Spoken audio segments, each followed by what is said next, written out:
Chers amis, bonjour, bienvenue dans cette nouvelle revue de presse.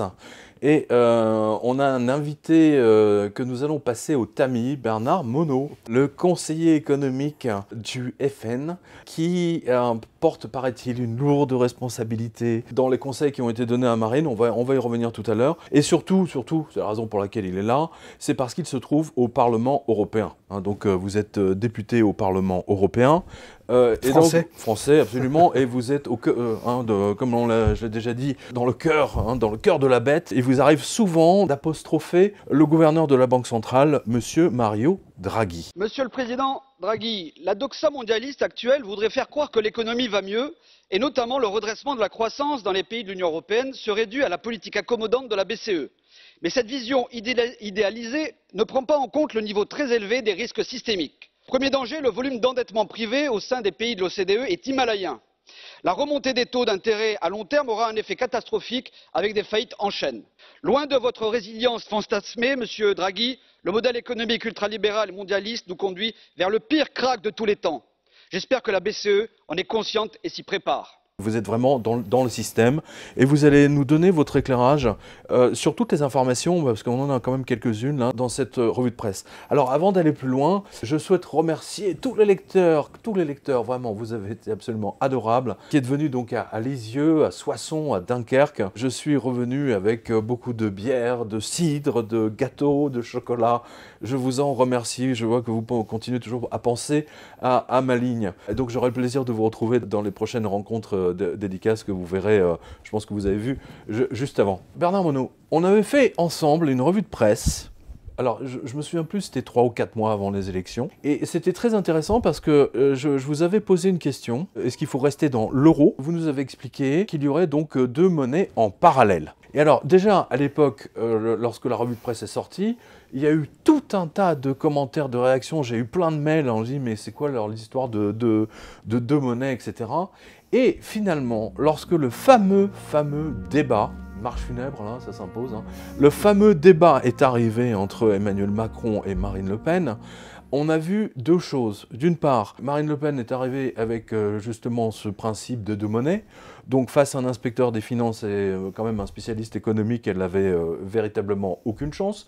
D'autant que ça illustre principalement, si je me souviens bien, c'est le principe de Dexter. Lorsqu'il y a 2 monnaies qui circulent, il y en a toujours une qui chasse l'autre. Grisham, pardon. Oui. De Grisham, pardon, c'est pas Dexter, c'est la pyramide, ouais, vous avez raison. Grisham. Donc Marine s'est littéralement effondrée dans ce débat. Et alors, vous savez, je fais un tour de France, donc je vois tous les Français, tous les lecteurs, ils sont pas spécialement ni de gauche ni de droite. Et je peux vous dire, et pas plus tard que la semaine dernière, ce samedi là, à Lisieux, que ce soit Lisieux, à Dunkerque ou ailleurs, les gens, du moins qui sont sensibles, qui avaient voté pour Marine Le Pen, sont fous de rage, sont très très en colère, ça vous le savez. Parce qu'elle n'a pas été élue. Non, ils sont faux. Non. Ils sont très très en colère parce qu'elle s'est écroulée dans le débat, parce qu'ils ont vu qu'elle ne s'était pas préparée. Ça, enfin, du moins, c'est ce qu'on a ressenti tous. Et vraiment, ils lui en veulent. Les Français lui en veulent, c'est très net. C'est pas comme le débat Mitterrand-Chirac où l'élection se fait, il y a un perdant, il y a toujours un perdant, mais personne n'en veut vraiment à fond, je veux dire le parti politique. Alors que là, il y a eu quelque chose de cassé, c'est très net. Je vais vous lire un extrait du livre de monsieur Gaspard Genzer. C'était le monsieur média de François Hollande. Donc il a sorti un livre là, que j'ai lu avec beaucoup d'attention. Alors c'est très bisounours, monsieur Genzer. Il a beaucoup lu la Bibliothèque verte, mais en même temps c'est un journal. Monsieur Genzer ne parle pas de toutes les censures qui ont lieu sur Facebook, etc. Mais on voit l'obsession de Hollande avec les journalistes. Et alors, il rapporte le 4 mai 2017. Lendemain de débat entre 2 tours, je débriefe François Hollande avec un journaliste avant de partir en déplacement dans l'Orne avec le président. Je me lance. Emmanuel a gagné, Le Pen a perdu. Sous la forme, il a été plus calme et clair. Elle a été confuse et excitée, semblant perdre le contrôle alors qu'elle voulait mettre son adversaire KO. Sur le fond, elle a montré ses limites sur les dossiers industriels et européens quand lui, connaissait tous les sujets sur le bout des doigts. Et ça, on l'a vu effectivement. Et vient le commentaire de François Hollande. C'est là où je voulais en venir. Écoutez bien, parce que c'est tout ce que les Français m'ont dit. Je n'avais pas lu le livre de Gaspard Genzer avant, je précise. C'est tout ce que j'ai entendu partout dans toute la France. Plus tard, François Hollande me confie, écoutez bien, elle a eu peur. Elle n'a pas franchi l'obstacle, comme son père en 2002. Elle ne voulait pas devenir présidente de la République. Alors, il faut toujours trouver un coupable dans les défaites. Entre M. Philippot, un coup c'est M. Philippot, un coup c'est vous. Ah bon? Oui, absolument. Alors, qu'en est-il? Qu'on sache exactement le fin de mot de l'histoire. Est-ce que c'est vous qui avez eu cette idée de deux monnaies parallèles, ou c'est M. Philippot, ou c'est quelqu'un d'autre? Je crois que le problème est très mal posé. Le sujet n'est pas du tout là. En 2008, je vous rappelle d'abord que le Front National a été le seul parti politique à avoir annoncé la crise 3 mois avant qu'elle se produise.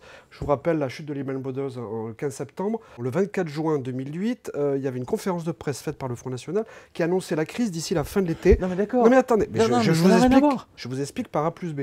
À la suite de ça, si vous voulez, on a tout remis à plat avec mon collègue qui s'appelle le professeur Sulzer, professeur à Dauphine, et moi-même. On a tout remis à plat et on a fait d'abord le plan anti-crise, puis qui s'est transformé en programme de patriotisme économique et de protectionnisme intelligent. À ce moment-là, on a figé la ligne officielle du Front National sur la monnaie.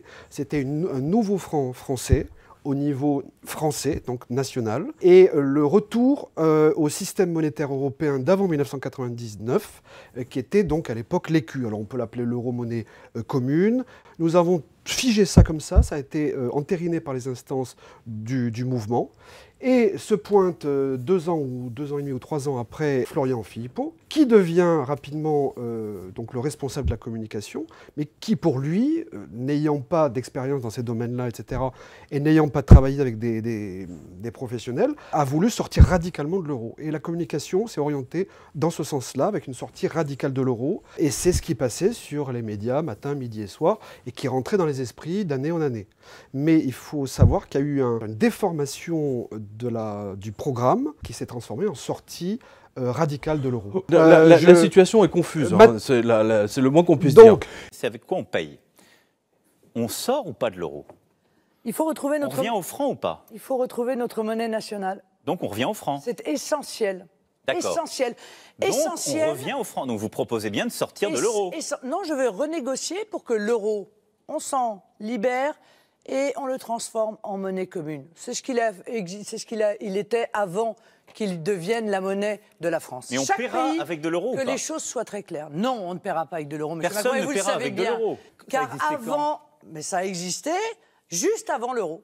Juste avant que l'euro devienne notre monnaie physique en France. Eh oui, c'était l'euro, déjà. Et avant lui, c'était l'écu. Donc les grandes entreprises, elles payaient en euros, en écu avant? Oui, de 93 à 2002.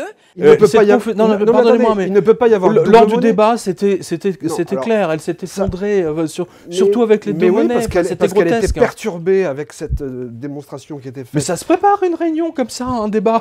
Peut-être. Je ne sais pas, ça se prépare sérieusement quand même. Peut-être. Elle avait effectivement elle s'est pas préparée un discours à tenir, mais qu'elle n'a peut-être pas maîtrisé en totalité. Alors, vous venez de dire quelque chose. Elle n'a pas maîtrisé.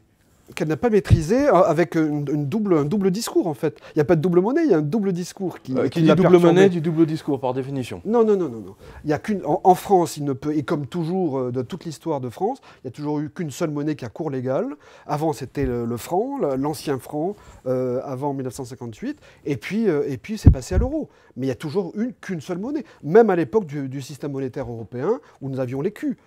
C'est exactement le système que nous proposons. Et d'ailleurs, c'est tant et si vrai qu'aujourd'hui, le Danemark le pratique. Ils sont rattachés à la zone euro. Ils ont leur couronne danoise.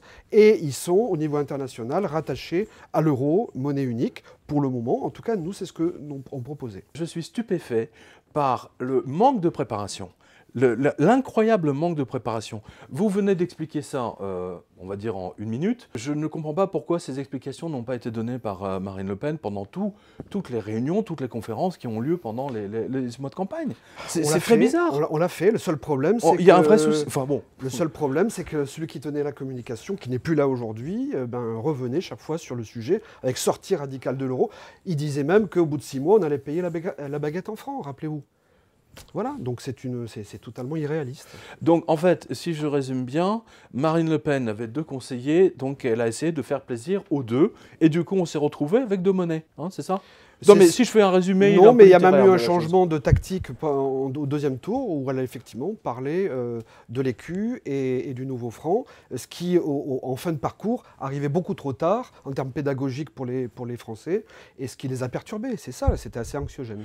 Mais c'est quand même incroyable que vous nous disiez ça maintenant, et que personne ne se soit rendu compte avant, quoi. C'est grave. Mais au sein du front, nous étions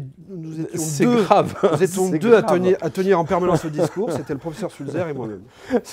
Enfin bon, bref. Donc toujours est-il que je peux vous dire que les lecteurs, spectateurs et beaucoup de Français, et je vous assure, c'est unanime. Je peux comprendre qu'ils sont remontés, mais grave. Ils étaient déboussolés sur ce sujet-là. Non, mais c'est même pas ça. À la limite, le sujet, bon, à la limite, est secondaire. Là où ils en veulent effectivement à Marine Le Pen, c'est d'avoir montré son incompétence. En fait. Non, c'est pas ça, c'est beaucoup plus compliqué. Ou ça manque de préparation, comme vous voulez. Il y avait beaucoup, on va dire ça manque de préparation. Et vous dites Macron, mais Macron, il n'a pas été tellement meilleur que Marine. Surtout quand on voit ses résultats aujourd'hui. Si on voulait qu'on parle de l'industrie en France, notamment à Calstom, etc. Non, mais on est d'accord. Non, mais là, je veux dire, voilà, mais la réalité, parce que c'est quelque chose que j'entends et que je vois à chacune de mes signatures, et même dans les mails que m'envoient les gens. Enfin, surtout le lendemain du débat, vous pensez bien. Et de toute façon, je sais bien qu'en interne, ça a été, même chez vous, ça a été un sacré bins. Parce que là, vous nous la faites très calme, machin, très posé, mais moi, je suis toujours très calme, mais je dis les choses. Ça a dû être sanglant dans les réunions après. Alors, justement, donc, puisque vous étiez à la Caisse des dépôts et consignations, si mes souvenirs sont bons. Alors, c'était quoi votre poste à la CDC déjà? Je m'occupe des investissements, du pilotage, de l'argent public. Alors, justement, parce qu'on a une question. Alors, après les banques italiennes, voici une banque française qui fait la manche au feu rouge, celle qui prend ses clients pour des bips en permanence. Et vous avez été très nombreux, chers lecteurs, à m'envoyer cette information sortie un peu partout, y compris sur RTL. Waouh! Alors, de notre lecteur Bruno, par exemple, il dit « Je lis votre revue de presse depuis avril 2012, et ce matin, sur RTL2, à 6h50 environ, le chroniqueur a annoncé « La Banque Postale cherche 2 milliards pour survivre ». Le problème est, avec quelle banalité on annonce cela? Écoutez en replay l'émission Le Double Expresso du 13 février. Alors effectivement, je trouve ça génial, quoi. On balance l'information comme quoi. En fait, c'est pas tout à fait la Banque Postale, c'est plutôt la Poste qui cherche 2 milliards. Il y a quand même un souci, puisque la Poste et la Banque Postale, pendant longtemps, c'était quand même une entité unique. Je rappelle... L'État. Bah oui, c'est quand même l'État, vous êtes bien d'accord. Alors comment vous expliquez ça? Comment vous expliquez que la Banque Postale, qui compense d'ailleurs depuis 10 ans la baisse du courrier, et qui commence à souffrir à cause des taux d'intérêt bas du livret A, qui lui coûtent très cher, et à cause des taux négatifs, bien entendu, qui sont en train de détruire toute l'Europe. Votre avis, là, sur la Banque Postale qui fait la manche au feu rouge? Non, la Banque Postale, elle est comme toutes les autres... Ou la Banque, ou la Postale, pardon. Voilà, la Banque Postale... Enfin, la Poste, pas... Alors, la Poste, oui. En fait, il y a déjà une scission depuis plusieurs années entre les activités. Bon, puisqu'on parle de banque, parlons de la Banque Postale. Il faut dire quand même c'est une banque publique, puisqu'elle est adossée à la Caisse des dépôts et consignations, vous en parliez, et également à l'État français. Oui, c'est pour ça que je vous ai... Donc, elle cherche 2 milliards d'euros. C'est pas... Non, elle cherche pas... Oui, c'est ce que je dis. Elle cherche 2 milliards d'euros. En fait, il faut qu'elle se retourne vers ses actionnaires. Et puis à ce moment-là, l'État reviendra au capital, montera au capital un petit peu plus pour la recapitaliser. Le problème, il est général. C'est pas que la Banque Postale. C'est l'ensemble du système bancaire de la zone euro qui est insolvable. La réalité, elle est là. C'est pas moi qui le dis, c'est Bernard Monod. Ce sont des problèmes communs à de nombreux pays de l'UE. Premier d'entre eux, le manque de capital, qui est le fondement des banques. Le deuxième volet concerne les pertes sur les crédits. Les banques prêtent de l'argent à l'économie réelle, c'est leur devoir. Mais quand l'économie est en crise, ces crédits deviennent non recouvrables. Nous devons nous assurer qu'elles ont suffisamment de liquidités pour réagir rapidement et qu'elles puissent continuer à faire leur travail en prêtant aux ménages et aux entreprises à travers l'UE. Le besoin de capitalisation se fait ressentir partout dans toutes les banques de la zone euro. Elles ne se sont jamais remis de la crise de 2008 puisque certes les bilans sont magnifiques au premier abord, mais quand on regarde de plus près, notamment le hors-bilan, on s'aperçoit que la plupart des pertes enregistrées depuis 10 ans sont toujours là et elles sont cachées dans le hors-bilan. En quelque sorte, c'est ce que je dis dans mes réunions publiques, c'est un petit peu comme de cacher la poussière sous le tapis. La poussière est toujours là, le tapis est magnifique, mais la réalité de fond, c'est que tout le système bancaire est, moi j'ose le dire, en état d'urgence, dans la zone euro. Dans la zone euro, mais quand vous interrogez Mario Draghi, vous l'interrogez en privé sur ces questions? Dans les couloirs, vous le croisez? Comment ça se passe? En privé, non. Je parle pas, vous savez, des trucs officiels au Parlement. Parlement, blablabla. On a des commissions ouvertes et puis des commissions, une caméra, ce qu'on a à huis clos. Et donc là, on peut aller un petit peu plus loin dans le discours. Mais vous savez, le discours d'un banquier central, il est toujours le même. Il mesure chaque parole qu'il prononce parce qu'ils connaissent les effets sur les marchés financiers derrière, même s'il ne doit pas y avoir de fuite dans les échanges serrés. Mario Draghi à la rescousse des banques. Le président de la Banque centrale européenne a profité de son intervention au Parlement européen à Bruxelles pour souligner les progrès réalisés depuis la crise de 2008. Il s'est aussi montré rassurant quant à la capacité de la zone euro de solder sans vague ses créances douteuses. Il y a un sous-ensemble de banques avec des niveaux élevés de prêts non performants. Toutefois, ces prêts ont été identifiés lors de stress tests réalisés pour la première fois sur la base d'une définition commune.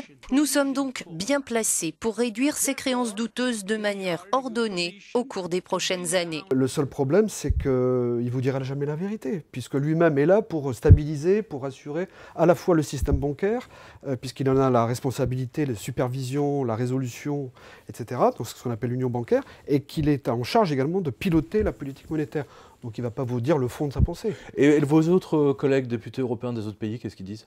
Ils cherchent à trouver des solutions, mais ils ont construit une telle usine à gaz dans tous les domaines qu'ils ont beau refaire des tuyaux de droite, de gauche, l'usine est pourrie. C'est ça le fond du problème. Donc il faudrait repenser, refonder un peu tout ça. Nous l'avons notamment dans notre programme de patriotisme économique, avec ce que je vous expliquais tout à l'heure sur la question Donc toujours avec les deux monnaies?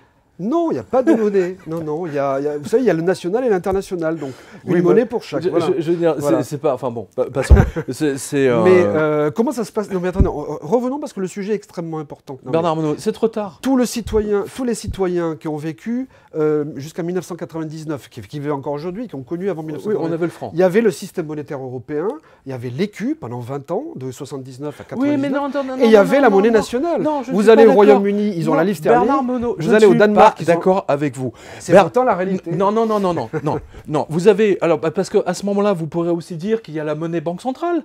Mais la monnaie banque centrale, c'est une monnaie dont personne. Enfin, je veux dire, c'est un truc hyper technique. C'était la même chose pour l'écu. Alors pourquoi amener ça sur le tapis en mélangeant dans la tête des Français qu'il y aurait deux monnaies qui vont circuler? Effectivement, c'est un concept un peu trop compliqué pour l'expliquer dans le détail. On a eu la réponse en mai 2017. Voilà. Bon, donc, vous comprenez la logique? Il faut qu'on récupère notre politique monétaire pour pouvoir recapitaliser. On est voilà, c'est ça. Voilà. Donc vous êtes pour un retour au franc ou vous regardez l'euro aujourd'hui? On comprenne. On est pour le nouveau franc français. On ne va pas le faire immédiatement. On fera la fin d'un septennat pour calmer les gens.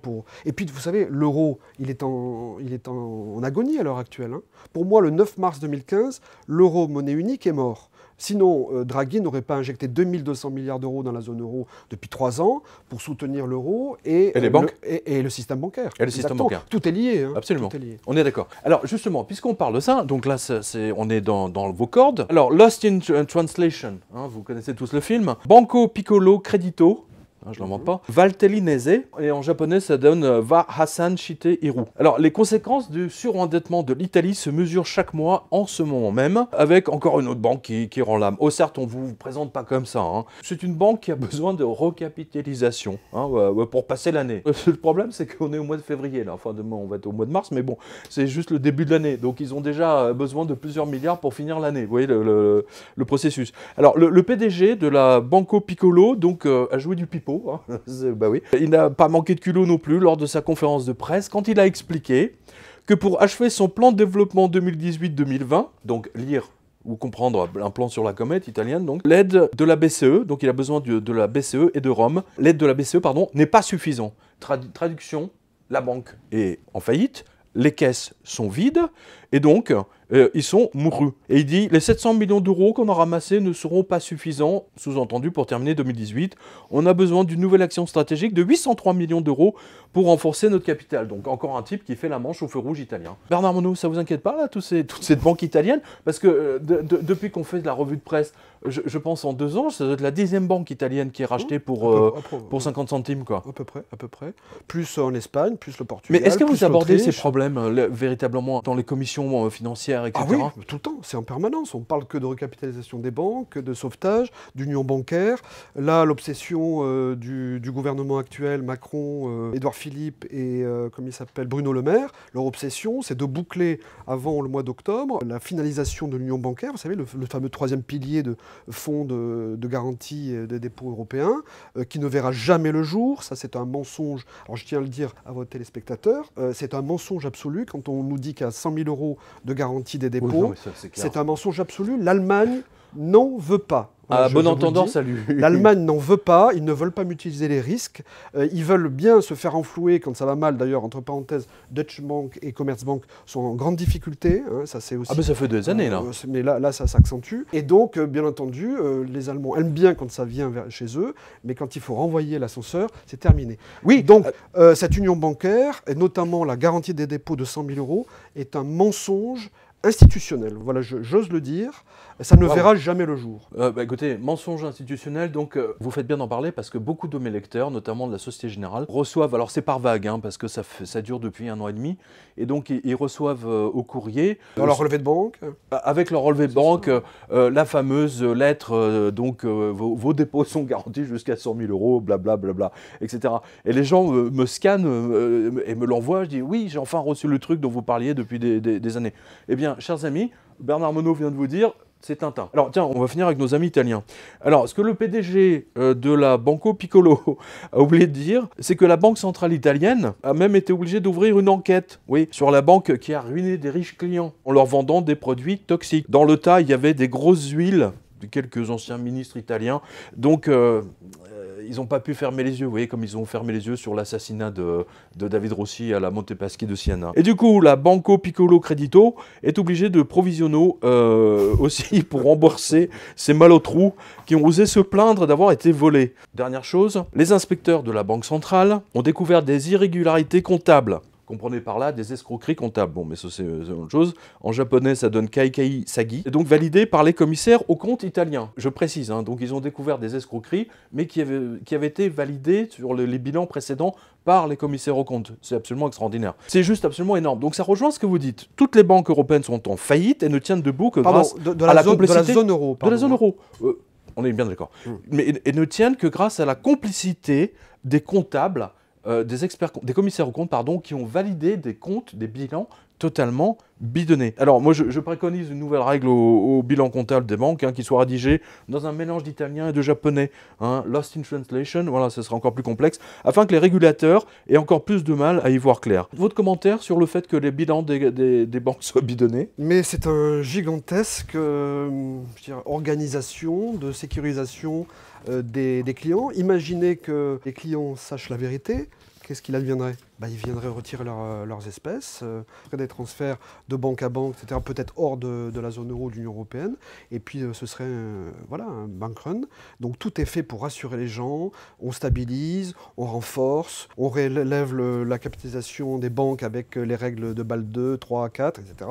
Et moyennant quoi, plus on fait ça, moins on est compétitif, notamment vis-à-vis des banques américaines qui se sont affranchies de tous ces problèmes-là, et qui, eux, montent au créneau avec leur banque d'affaires, etc. Donc il y a une vraie rivalité et on était extrêmement fragile contrairement. Alors si on doit relativiser, les banques françaises sont un peu plus solides que le reste des banques de la zone euro. Il faut quand même rassurer. Une question qui revient très souvent de la part des spectateurs et des lecteurs. Quelle est la banque la plus moins bonne? En France, mais la moins pire. Mais c'est pour en français. La moins pire. La meilleure, on va dire, pour moi, c'est la Caisse des dépôts et consignation, mais elle est réservée qu'aux salariés. Arrêtez, avec ça, personne ne peut ouvrir de compte à la Caisse des dépôts et consignation. Et là, c'est réservé que. D'accord. À part la CDC. Non, je n'en vois pas, parce que, en fait, considérer la zone euro. HSBC? Non, certainement pas. C'est une banque d'affaires internationale, extrêmement exposée sur. BNP, elle est un petit peu plus solide, elle fait partie des systémiques fortes. Voilà, des catégories plutôt fortes. Mais le problème, il est qu'elles sont toutes interconnectées. Partout en zone euro avec les États-Unis, le Royaume-Uni, etc.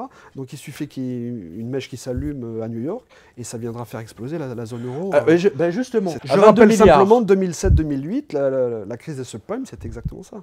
Tout à fait. Justement, je reviens puisqu'on était avec la banque Piccolo qui joue du pipeau, voici une autre banque italienne qui a été rachetée pour 1 €. Chers lecteurs, ça s'était passé en catimini, donc donc terme italien évidemment, lorsque j'étais à Sienne, enquêtant sur la Monte Paschi, et je suis passé totalement à côté. Je suis désolé, je ne l'ai pas vu.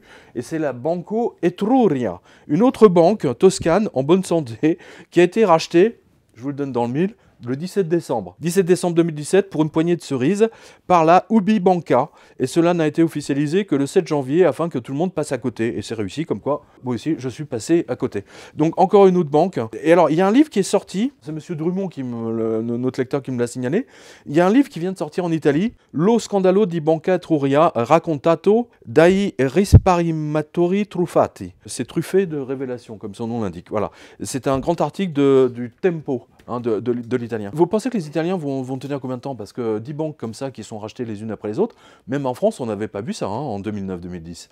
Ça tiendra tant que... Je vous signale que je vous ai tout à l'heure parlé d'un dispositif européen qui s'appelle la directive de l'union bancaire, au sens large, oui, qui supervise et qui met en place une procédure de résolution de renflouement des banques, pour être très, très rapide. Ce dispositif ne s'est jamais appliqué depuis 2016.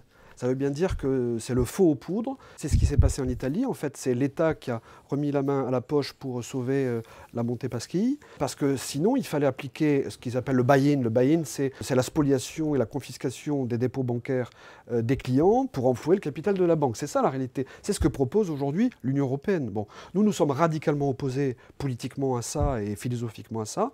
Nous sommes pour que la Banque de France et l'État viennent au secours des banques françaises quand elles seront en difficulté, et que, le cas échéant, elles les recapitalisent, mais qu'ensuite elles appartiennent à ceux qui auront capitalisé, c'est-à-dire les Français. On ne va pas recommencer le petit jeu de 2008 où il y avait eu des centaines de milliards d'euros qui avaient été mis sur la table pour sauver le système bancaire français, sauf que les Français n'ont jamais eu le retour sur cet investissement-là. Oui, justement, à ce sujet, pardonnez-moi. Oui, donc l'union bancaire, c'est une énorme escroquerie de l'Union européenne. Justement, il y a un article, je vais le retrouver tout à l'heure, mais je vous le donne de tête. C'était dans la presse belge il y a à peu près une semaine. Et donc la presse belge a révélé, on va dire, expliqué que le sauvetage des banques belges a coûté 1 milliard. 1 milliard. Je ne sais pas si vous regardez, la Belgique, c'est quand même tout petit. C'est un département pour nous. Ah, mais de francs belges, alors peut-être, non? C'est ça, ouais.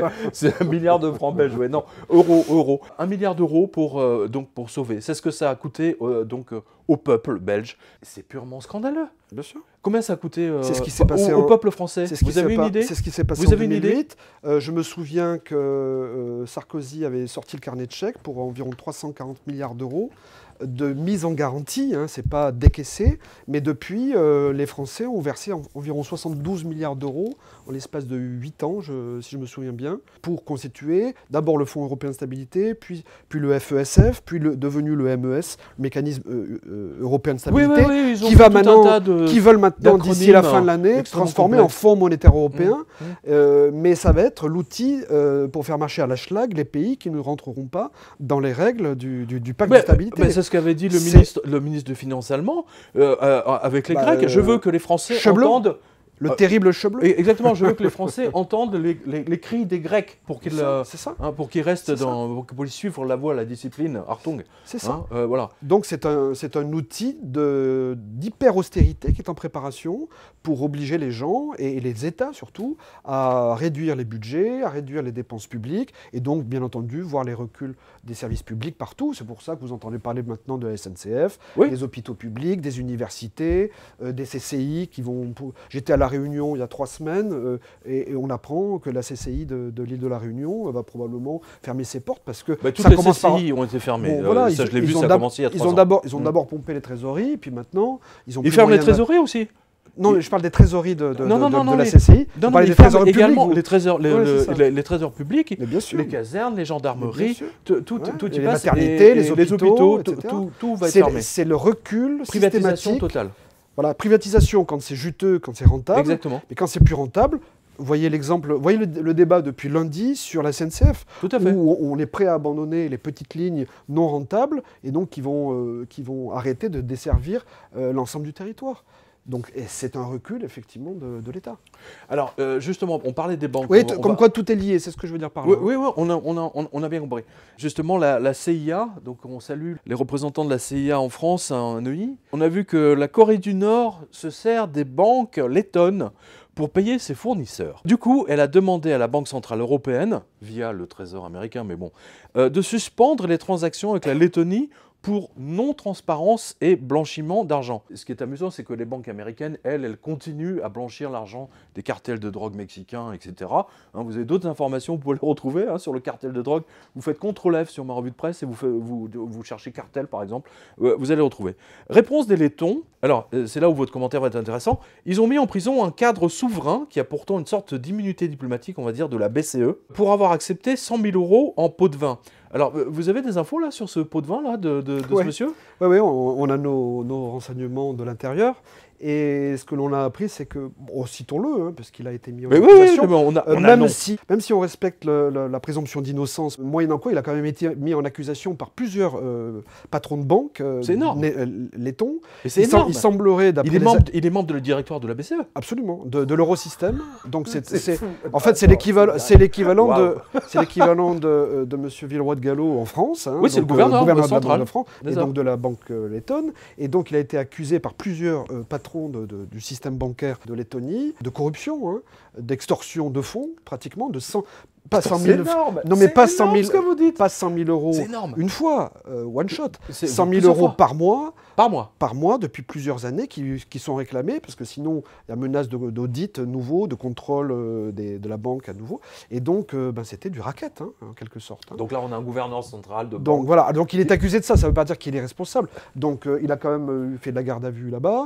Mais il est en prison. Moi, j'ai posé la question, pas plus tard que la semaine dernière, au président de l'Eurogroupe, Monsieur Sitindo, le nouveau président de l'Eurogroupe. Il était très mal à l'aise, bien entendu, pour répondre. D'ailleurs, il n'a pas répondu. C'est pas nouveau, la Lettonie a toujours blanchi l'argent depuis très longtemps, sauf que maintenant, depuis 2014, elle est rentrée dans la zone euro. La Lettonie, le Luxembourg, je rappelle, le Luxembourg, l'Irlande, Malte, Andorre, ça va, on va pas non plus...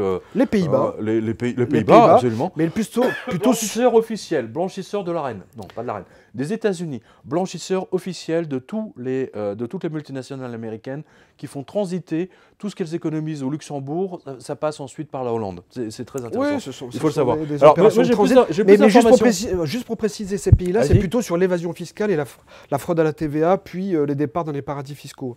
Cette complicité, je dirais, au sein de l'Union européenne. Et alors c'est pour ça que quand on voit la liste des paradis fiscaux dans lequel ne figure pas justement Malte, le Luxembourg, c'est une parodie de monsieur Moscovici. Bon. C'est un homme il parle même pas anglais d'après ce que j'ai vu, et en plus il dort dans les réunions. Là, vous êtes non, il parle en anglais, genre vache espagnol. Il est incapable de suivre. Je veux dire, une conférence où tout se passe à toute vitesse en anglais. C'est pas bien grave. Ce ne sera pas le premier politique qui ne parle pas anglais, qui est envoyé. Vous savez, je me souviens pertinemment dans les années 80-90, les partis politiques envoyaient les plus nuls dont ils voulaient se débarrasser. C'est plus le cas. Ils les envoyaient à Bruxelles. Je m'en souviens. C'est plus le cas. Peut-être à l'origine, mais c'était le lot de consolation. Exactement. Alors voilà, le Premier ministre Maris Kousinkis, donc le Premier ministre letton, donc il y a une grande réunion pour discuter donc de la détention de Monsieur Ilmar Rimšević, qui siège dans le groupe qui décide des taux. Pilotage des taux directeurs. Des taux directeurs. Il représente la banque. Au bord de la BCE. Il représente la Lettonie. Attends, le mec, extorsion de fonds, non mais c'est énorme, c'est absolument énorme. Accusation d'extorsion de fonds. Attendez, là, pour en arriver là, pour qu'ils le mettent en tôle, là, franchement, il y a quand même... Garde à vue, c'est pas de la tôle. Non, peu importe. Les soupçons sont forts, puisqu'il y a quand même plusieurs accusations, donc... Non, mais ce qui est le plus fort, c'est que, au-delà de tout ça, si vous voulez, c'est que le statut de la BCE fait que ces gens-là sont indéboulonnables. Puisque le problème de fond derrière tout ça, c'est que quand vous avez un mafieux, en admettant que ce monsieur le soit, eh bien, vous ne pouvez pas l'obliger à démissionner. Puisque dans les statuts, il est marqué dans le marbre que ces gens-là, jusqu'à leur départ naturel, sont membres du board des gouverneurs de la Banque centrale, ce qu'on appelle l'Eurosystème. Voilà. C'est ça, moi ce que je remets en cause, c'est le dogme de l'indépendance de la Banque centrale qui fait que plus aucun État, plus aucun citoyen peut redemander des comptes aux membres de la BCE. C'est ça qui est ahurissant. Il faut que les citoyens européens reprennent le pouvoir.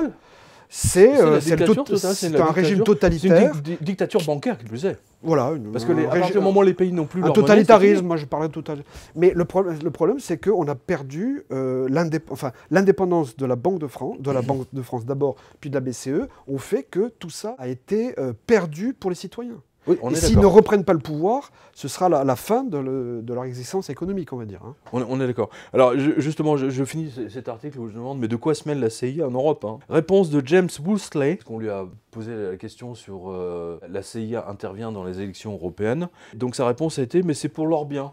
Sous-entendu, c'est pour notre bien que la CIA intervient dans les élections françaises. Et du coup, bah, la réponse de la BCE n'a pas traîné. La banque, je me souviens comment c'est ABLV. Banque, oui. La banque centrale lui a retiré sa garantie. Donc effectivement, là c'est le fascisme bancaire de la BCE qui s'exprime, quoi. Parce que là, c'est réponse du berger à la bergère pour... Et 5 jours après, déclaration de faillite de la banque. Oui, bien de sûr. La part de la BCE elle-même. Oui, oui, tout à fait. C'est-à-dire que la BCE... Écoutez, elle a le droit de vie et mort sur toute banque. Bernard, votre commentaire va être très intéressant. Revenons un petit peu 30 ans en arrière sur le régime URSS, hein, donc le bloc, ce qu'on appelait le bloc soviétique. Vous aviez dans ce bloc soviétique la Hongrie, la Bulgarie, la Tchécoslovaquie, Pologne, blabla, etc. Eh bien, figurez-vous que les Russes ne sont pas allés, ils n'ont pas poussé la perversité jusqu'à imposer une monnaie commune à tout le monde. La Pologne avait sa monnaie, la Hongrie avait sa monnaie, et ils étaient tous plus ou moins indépendants. Et les taux de change étaient totalement différents. Alors que là, c'est exactement la même chose. Ce qui, effectivement, vous confirmez ce ressenti, c'est-à-dire de dictature, de fascisme bancaire, disons-le clairement. Non, moi je parlerais de totalitarisme, totalitarisme financier qui fait que les autorités de l'Union européenne nous imposent l'union bancaire, par exemple, que nous politiquement, nous combattons de toutes nos forces parce que c'est la prochaine spoliation de l'épargne et des dépôts des Français dans leurs banques. Alors, avant d'arriver au fameux 22 milliards, je vous donne une autre information. C'est comment Bruxelles, Washington, le FMI vont voler tout le parc immobilier des Grecs. Alors, regardez bien le tweet qui est derrière nous. Il parle d'une manifestation à Athènes qui a eu lieu il y a 10 jours, devant le ministère de l'économie, qui a décidé de redémarrer le programme de saisie immobilière, y compris résidence principale. Hein, donc, c'est vraiment la clé. La saisie de la maison, boutique, bureau, terrain, etc., permet de les passer immédiatement dans le bilan de la banque ou de l'État. Et regardez bien le chantage fait par Bruxelles. Si la Grèce ne remet pas le programme de saisie immédiat en marche, la Banque Centrale Européenne menace de suspendre la tranche suivante des prêts qui permettent à la Grèce de ne pas faire défaut et par définition de continuer à rembourser les banques étrangères. C'est le programme testé à Chypre. Hein, je vous invite à retrouver mon reportage parce que tout était déjà là-bas. Et ce sera la même chose pour tous les autres pays, en particulier l'Italie. Alors, je vous résume, je vous le redonne. À Chypre, auparavant, lorsqu'il y avait un défaut de paiement, il fallait grosso modo 4-5 ans à la banque pour prendre possession de la maison. Et donc, les Allemands avaient exigé des Chypriotes, à voter une loi immédiate au Parlement, j'y étais à ce moment-là, pour que la saisie se passe en 6 mois. Non, mais je ne sais pas si vous réalisez, donc c'est vraiment le vol immédiat. Voilà. Ben, c'est ce qui nous attend. Depuis ces 2 dernières années, Georgios et Evgenia Kouzilos et leurs 3 enfants vivent sans électricité. Comme eux, des milliers de familles grecques ne peuvent plus payer leurs factures. Selon le gouvernement, 300 000 foyers vivant en dessous du seuil de pauvreté se trouvent dans cette situation. Ce matin, Michalis Tsosoglou vient chercher de la nourriture à la banque alimentaire dans la banlieue d'Athènes. Chauffeur routier au chômage depuis 5 ans, après 35 ans de travail et d'impôts payés, Michalis doit 6 mois de loyer et une année d'eau et d'électricité. Pas un seul euro est entré dans le foyer depuis 1 an. C'est juste une question de temps, tout le monde va y passer. Ce mois-ci, le mois prochain, tôt ou tard ce sera fini. Et pour compléter le tableau, on découvre aussi que le taux de suicide a augmenté de 35,7% avec l'austérité depuis 2011. Je rappelle quand même qu'il suffit simplement à l'État de monter les impôts, de monter les taxes, et vous avez automatiquement tout un tas de retraités, des centaines de milliers de retraités, qui ne pourront plus payer leurs impôts, leurs taxes. Soit ils vont être obligés de vendre, soit ils seront saisis, et ça va venir dans le bilan de l'État ou de la banque. Votre commentaire là-dessus ? sur C'est tout à fait juste. Sur ce chantage tout qui à fait à fait la juste. Grèce. Moi, quand j'écoute mes collègues députés grecs au Parlement européen, la commission économique a pleuré de désespoir pour ses compatriotes, pour leurs compatriotes, vis-à-vis de M. Draghi, vis-à-vis de M. Moscovici, qui régulièrement va à Athènes pour bien s'assurer de la mise en place Alors le grand sujet, c'est les réformes structurelles. Hein, c'est le mot poli pour dire austérité. Hein. Mais ça se traduit... réforme structurelle. C'est ça. Hein, en fait, les réformes structurelles. Alors ça, madame, midi et soir, j'en entends parler. Mais c'est quoi? C'est l'austérité. Donc la Grèce, mais Chypre aussi, hein, enfin tous les pays du Sud. La France, c'est pas encore commencé. Ça n'a pas encore commencé. Ça va malheureusement se pointer. Mais ce que je veux dire par là, c'est que ce que vous dites est vrai. Mais derrière, le sale boulot, ils le font pas. Donc ce que j'appelle moi la Troïka, de la BCE, mais il y a le FMI et il y a l'Union européenne. Oui. Le sale boulot, ils le font pas en direct pour pas se salir les mains au niveau des technocrates. L'ami de M. Mélenchon. Ils le font avec les fonds de vautours américains notamment, qui sont basés au Luxembourg. Je vous rappelle que M. Schäuble avait lui-même proposé il y a 1 an ou 1 an et demi un fonds commun collectif de 50 ou 55 milliards, j'ai plus le chiffre en tête, pour justement mettre les avoirs, le port du Pirée, l'aéroport d'Athènes, etc., etc. Donc tous les biens communs, donc de manière collective dans un fonds, voilà, et puis de loger en droit anglo-saxon notamment, basé à Luxembourg. C'est pas du pillage ou de la piraterie européenne, ça n'a pas d'autre nom, quoi. Bon. Donc là, ils le font de manière beaucoup plus pudique par des fonds vautours américains qui viennent, en tant que créanciers, mettre les gens à la porte de leur maison, de leur appartement, etc. Et ça n'est qu'au début du commencement. Et ça touche toute la classe moyenne grecque maintenant. Avant, c'était la classe modeste, maintenant, c'est la classe moyenne. Alors, ce qui est tout donc c'est une bombe à retardement. Vous êtes le seul député français donc, au Parlement à nous parler de ça. Hein. Je le rappelle. Vous êtes combien de députés français là? On est 17 dans le groupe au total, 73, 74. Voilà, il y a 73 députés français. Vous êtes le seul à nous en parler publiquement. C'est intéressant. C'est très révélateur. On pourrait vous parler de l'agriculture, vous pourrez vous parler de la santé. Le domaine, nerf de la guerre, on va dire ça comme ça. C'est effectivement le nœud gordien. Exactement. Alors, puisqu'on parle du nerf de la guerre, attention, là c'est le sujet. Alors, vos commentaires là aussi vont être éclairants, comme on dit. Alors, vous avez vu que M. Dalio, vous voyez, Ray Dalio, Bridgewater, a décidé, donc il a dit publiquement, de parier massivement sur l'explosion de systèmes bancaires. Enfin, du moins des banques et des multinationales 22 milliards de dollars et il a mis 22 milliards de dollars sur la table parce qu'il pense que tout ça va cramer en 2018. C'est ce que vous nous avez dit, vous, dans une revue de presse précédente. On vous avait demandé que vous pensez que ça va tenir jusqu'à quand. Je pense que il y a peut-être 2 ans. L'année dernière, peut-être, oui. Ou peut-être on va le retrouver, c'est pas grave. Ouais. Hein, mais vous aussi, vous nous avez parlé 2018 et vous avez également un autre que j'aime beaucoup, une autre personne, Jean-Pierre Chevalier, qui lui examine à la loupe les bilans des banques. Analyste bancaire. Ah ouais, il est excellent, il est drôle. Il a gagné d'ailleurs tous ses procès contre la Banque de France et tout. Oui. Ça, je savais pas. Donc il dit que ça ne passera pas 2018. Voilà. Moi, je ne donne plus de calendrier parce que la résilience du système est énorme. La planche à billets est énorme. Voilà. Mais écoutez bien. Donc il a joint le geste à la parole, il a mis 22 milliards sur la table, ce qui n'est pas sans rappeler le fameux pari de George Soros contre la Bank of England. Hein, vous rappelez de ça. Donc Bridgewater a analysé, comme Jean-Pierre Chevalier, le bilan de toutes les banques européennes et on a conclu qu'elles ne tiendraient pas debout longtemps en cas d'un nouveau tremblement de terre du Dow Jones, un nouveau 29 septembre 2008. Alors justement, je parle de vous, c'est intéressant car cela rejoint les analyses de Monod et Chevalier, qui tous deux s'accordent pour dire, chacun de son côté, que vu la masse de fausses monnaies en circulation, des taux négatifs, de la crise, du chômage, cela va forcément craquer. Et surtout que cela a été tenu trop longtemps à bout de bras par les fausses monnaies des banques centrales. Donc il y a notre lecteur Spartacus qui nous dit « On apprend que le fonds parie 22 milliards, etc. » Et pardon, il parie contre la BNP aussi. Il dit « C'est bizarre car j'aurais plutôt pensé Crédit Agricole ou Société Générale. Il a peut-être des infos qu'on ignore. La BNP a beaucoup de dérivés et le principal exposé en cas de faillite a... la Deutsche Bank dont vous nous avez parlé tout à l'heure. Alors c'est pas le trader habituel, c'est pas le cocaïnomane classique.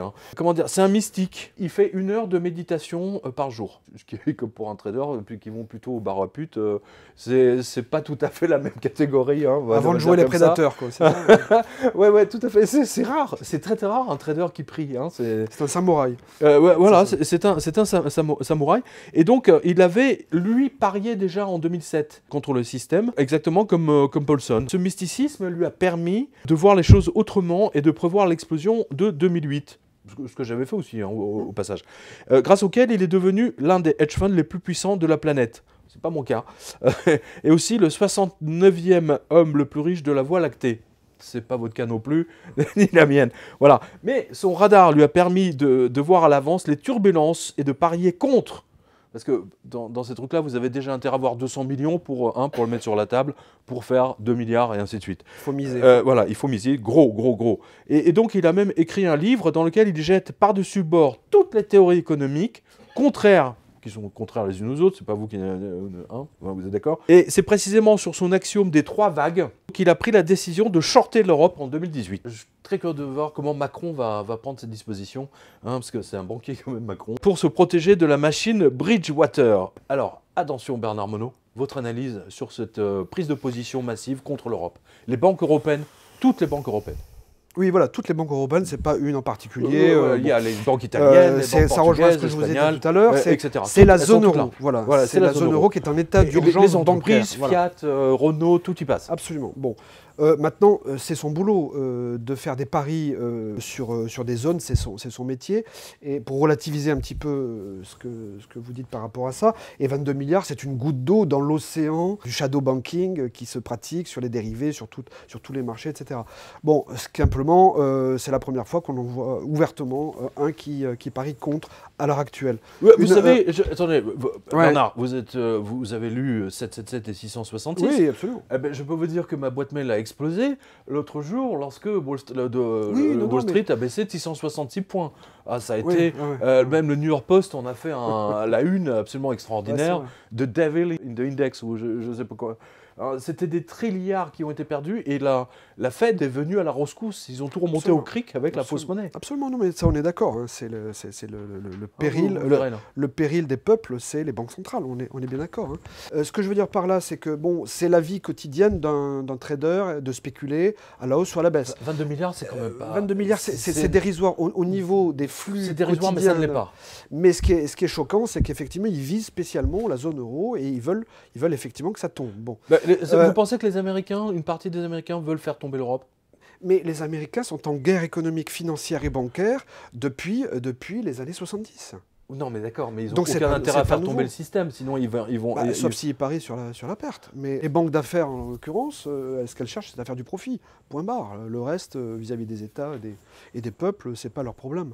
Non, ce qu'il faut bien retenir là-dessus, si vous voulez, c'est la perversité du mondialisme. Parce que c'est ça que nous condamnons là, ici. En fait, c'est le modèle mondialiste et ultralibéral qui fait que tous ces acteurs de marché n'ont plus aucune contrepartie, n'ont plus aucune régulation, supervision de quoi que ce soit. Parce que là, on est dans le shadow banking qui n'est régulé par plus rien. C'est la loi de la jungle absolue. C'est ça, que nous condamnons au Front National, et c'est pour ça que nous avons mis en place le patriotisme économique, avec des frontières nationales, avec un système bancaire national qui contrôle les flux, etc., qui régule, qui n'est pas là pour bloquer, etc., au contraire, mais qui rétablit un équilibre pour notamment conserver les économies, les systèmes bancaires. Un système bancaire d'une nation, c'est une industrie. C'est peut-être même la première des industries. D'où l'importance vitale pour un pays de sauver son système bancaire national. Oui, mais là tout le monde sait que la Banque Centrale Européenne... Monsieur Mario Draghi vient de Goldman Sachs quand même. Je veux dire, tout ça est piloté par les Américains. On connaît déjà le nouveau vice-président de la Banque Centrale Européenne qui va prendre ses fonctions à partir du 1er juin prochain. C'est Monsieur Luigi de Guindos. C'est l'ancien ministre de l'économie, le ministre de l'économie espagnol, qui a bien fait ses réformes structurelles comme l'Union européenne lui a demandé. Et en contrepartie, les banques qui ont ruiné. Et en contrepartie, on leur donne pour service rendu.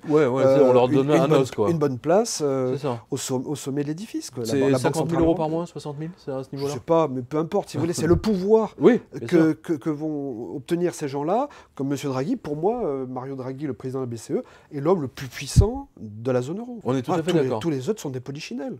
y compris Mme Merkel. Vous dites là aujourd'hui qu'en fait, c'est Mme Merkel ou M. Macron, ou peu importe qui est le président en fait, aujourd'hui, c'est M. Draghi et le patron de l'Europe. Ce sont des gouverneurs de provinces françaises. Macron est le gouverneur de la province française, Mme Merkel, pareil. Enfin, sauf qu'elle a un petit peu plus de pouvoir quand même que la France, parce qu'elle est souvent aux manettes, notamment avec Monsieur Schäuble, hein, qui lui est alors là, j'ose le dire, ce monsieur a commis des crimes économiques depuis 30 ou 35 ans, hein, en Allemagne et puis maintenant partout dans la zone euro. Hein. Ben, on est habitué avec les Allemands au crime. D'ailleurs, je l'ai surnommé le terrible Schäuble, mais ce type-là est effrayant. Vous pouvez nous en donner quelques-uns? Moi, déjà, ce qui me choque en tant que citoyen français, c'est de le retrouver à l'Assemblée nationale, avec la volonté de monsieur Macron, d'ouvrir l'Assemblée nationale par réciprocité avec le Bundestag, pour que monsieur Schäuble vienne édicter les règles du jeu au sein du Parlement français. C'est incroyable, c'est vraiment incroyable. Alors là, je suis d'accord avec vous, il y a un totalitarisme qui s'instaure, voilà, qui est totalement... Et un deuxième exemple de crime? De la part de M. Schäuble, c'est les lois Hartz, c'est ce qu'ils ont fait subir effectivement à la Grèce, qui était inhumain. 7000 suicides quand même. Hein. Bien sûr, bien sûr. Officiellement. Mais partout. Il y a la Grèce, mais il y a Chypre, il y a le Portugal, il y a l'Italie maintenant. L'Italie, c'est la France de demain. Hein. On est tout à fait d'accord. Alors tiens, puisqu'on parle des banquiers, arnaque de la banque en votre défaveur. Rabobank, États-Unis, hein, parce que vous parlez de... Les banques américaines donc, font la loi. Alors Rabobank, elle, qui nous oblige, nous, la Société Générale, BNP, etc., à déclarer nos avoirs selon la régulation américaine de la Fed, des patati et patata, eux, ils se... un bip avec. Les Américains, donc, qui obligent tous les Européens à déclarer tous ces revenus au nom de la loi sur la transparence et la lutte contre le terrorisme et le blanchiment et contre la traite des blanches aussi, viennent de montrer que, de leur loi, ils s'en tapent, pour parler crûment. Voyez cette information, vue par notre lecteur, M. Capron. Précisons que la Rabobank dispose de 107 agences en Californie. C'est une trop grosse banque, attention. Hein. Alors, Deutschländer, c'est une banque hollandaise. Hein. La branche californienne de la banque hollandaise Rabobank donc, a donné son accord au ministère de la Justice pour payer 370 millions de dollars d'amende pour les soi-disant accusations de blanchiment de millions de dollars de cartel de la drogue mexicain et du crime organisé à travers toutes ces branches qui sont, comme par hasard, disséminées tout le long de la frontière californienne avec le Mexique. C'est marrant parce que vous avez des villages comme ça, puis paf, il y a une Rabobank dedans. C'est pas beau ça? Je sais pas ça.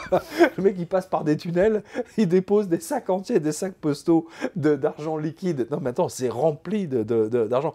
Et donc la Rabobank blanchissait ce... Bon, donc ils ont dû arroser le ministère de la Justice, etc. Voilà. Là c'est en plus une banque hollandaise. Hein, donc je disais tout à l'heure que la Hollande c'était la blanchisseuse des Américains. Ben voilà, eux ils ont poussé le bouchon un peu plus loin. Ils blanchissent même les Mexicains aux États-Unis. C'est pas beau ça?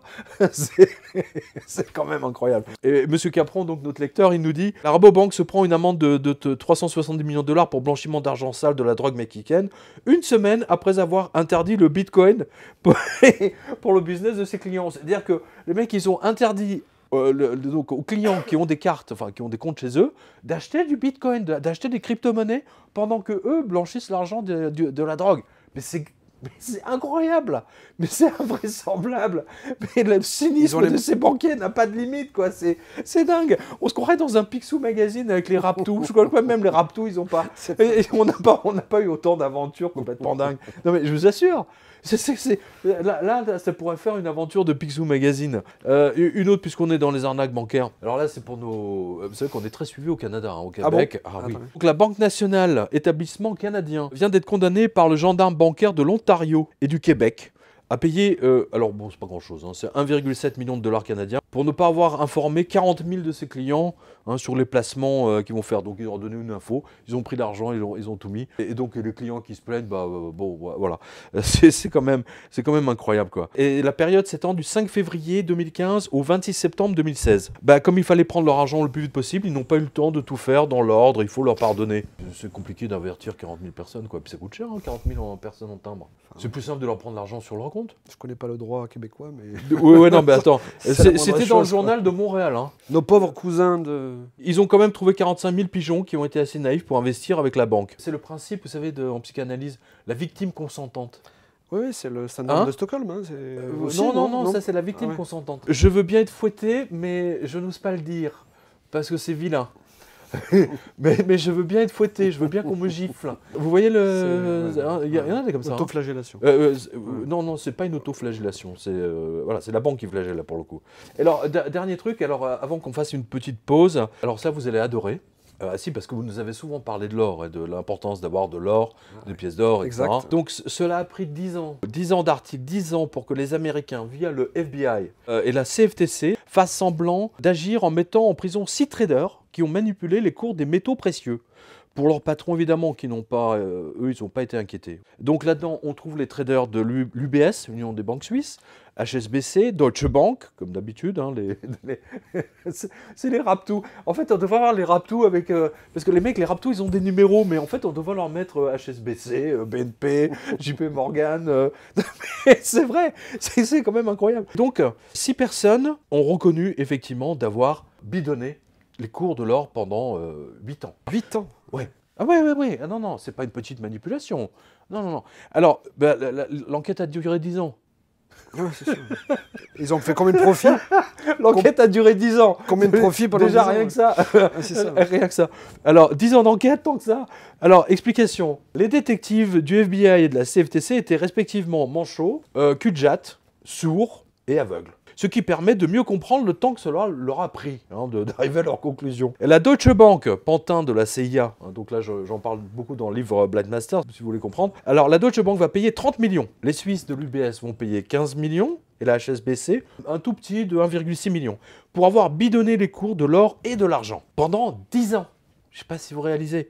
Des centaines de milliards envolés, des dizaines de milliers d'emplois perdus, des dizaines de millions d'épargnants volés. C'est vraiment pas cher payé. Le fait que l'un des enquêteurs était cul-de-jatte explique qu'il n'a pas pu aller Park Avenue chez Jamie Dimon. C'est là où il y a le siège de la JP Morgan, parce que quand vous êtes cul-de-jatte avec 2 fers à passer... Il le convoque à son voilà. Alors, je dis au cul-de-jatte enquêteur, je veux dire, tu sais, maintenant, il y a les vieux aspirateurs pour se déplacer, maintenant, il y a des trucs à vapeur, hein, donc tu peux l'éviter, tu peux aller un peu plus vite, hein, au siège de la JP Morgan, c'est quand même incroyable. Et celui qui était sourd, il n'avait forcément jamais entendu parler de Blind Masters. Parce que c'est elle qui manipulait le cours de l'or et de l'argent à l'époque à la JP Morgan. Il lit pas les journaux. Non, il sauve pas. Voilà. Et donc, depuis février 2008, ça a continué jusqu'en septembre 2014. Deutsche Bank, etc., tous les traders, blablabla, donc ont manipulé le cours de l'or et c'est eux qui ont fait tomber le cours de l'or. Parce qu'à un moment donné, il a atteint 20 000 $. Voilà, il était vital, vital de le casser. Donc voilà, 6 lampistes qui ont été mis en prison et pendant ce temps-là, la Fed, elle a remporté le jackpot, parce qu'ils ont sauvé le dollar. Actuellement, des enquêtes sont menées aux États-Unis sur d'éventuelles manipulations des cours des métaux précieux par plusieurs grandes banques. C'est ce qu'affirme lundi le site web du Wall Street Journal. Ces enquêtes portent notamment sur l'or, l'argent, le platine et le palladium.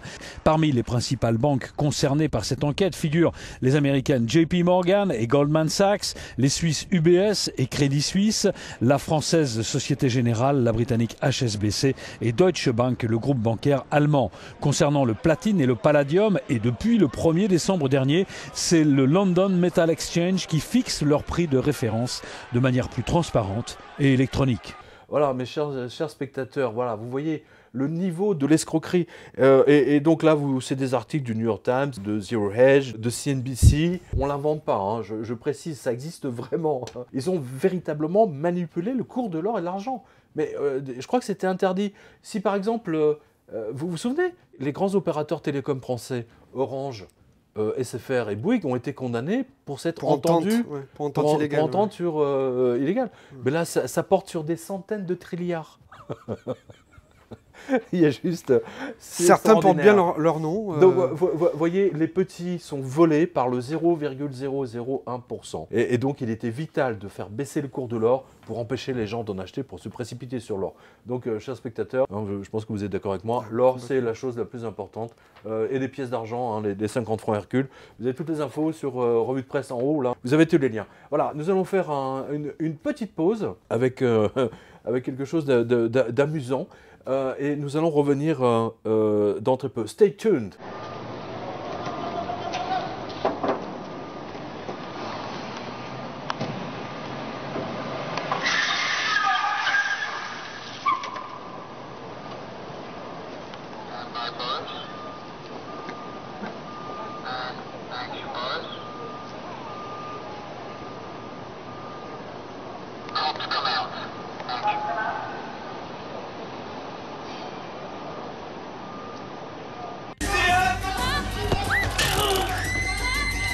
Κύριε Τυρέ! Πέστε κάτω! Όλοι κάτω!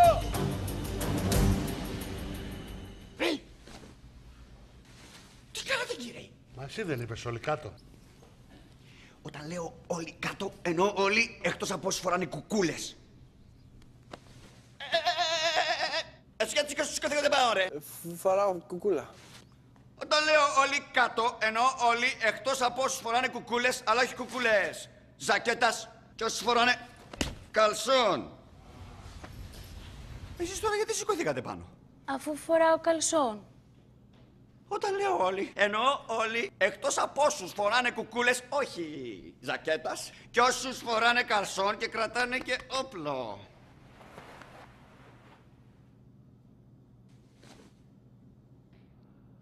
Όταν λέω όλοι, εννοώ όλοι εκτός από τους κλέφτες. Ρε παιδιά, ελάτε να οργανωθούμε να κάνουμε μια ληστεία της προκοπής. Όταν η Wind λέει όλοι, εννοεί όλοι. Όλοι. Καλά. Κάτι τους είπες τώρα. Bienvenue dans le retour de cette deuxième partie de la revue de presse. Alors, avant de reprendre avec vous Bernard Monod, je voudrais parler de la censure. J'aurais dû en parler d'ailleurs tout à l'heure. Donc, vous savez que ma page Wikipédia anglaise, italienne, espagnole, française, bien entendu, a été enlevée, hein, puisque je parle de finances. Hein, donc Vous avez de la chance, parce que moi je cherche à enlever la mienne, mais ils veulent pas. Ils veulent pas, c'est le paradoxe. Tous ceux qui parlent de la fausse monnaie, la fiche du professeur Antal Fekete a été enlevée, la fiche de André-Jacques Houellebecq, qui a écrit sur la loi du 3 janvier, a été enlevée, la mienne bien entendu a été enlevée. Enfin, c'est quand même vrai. Et maintenant, YouTube commence à nous bloquer des vidéos soi-disant pour des atteintes de droits d'auteur, pour des images, Alors, YouTube, il faudrait que vous arrêtiez parce que il y a des centaines de milliers de films en entier qui sont sur YouTube. Non mais piratés. Mais qu'est-ce que je dis, des centaines de milliers? Des millions. Nous, on prend 5 secondes, 10 secondes, et en plus on met le réalisateur, le film, blablabla, et bam, comme par hasard, paf, votre vidéo est interdite. Par exemple, celle que j'ai faite sur la crise financière française de 1789-1799 a été bloquée.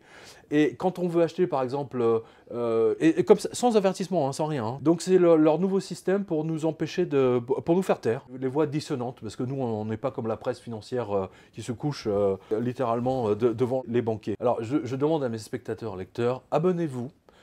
Même si vous êtes jamais abonné à ça, abonnez-vous à mon fil Twitter et abonnez-vous à ma page Facebook, même si vous n'y avez pas accès parce que je suis limité à 5000, mais vous pourrez suivre hein, si vous abonnez. Abonnez-vous également à cette page en dessous, c'est vrai que je ne l'ai jamais demandé moi, je ne demande pas les abonnements, mais manifestement il faut le faire parce que les chiffres ça parlent, pèse, ça pèse soi-disant, hein, voilà. Mais c'est triste d'en arriver là. Je rappelle que ma page Facebook m'a été enlevée parce que j'avais 60 000 personnes plus les 5000, donc ça fait 65 000.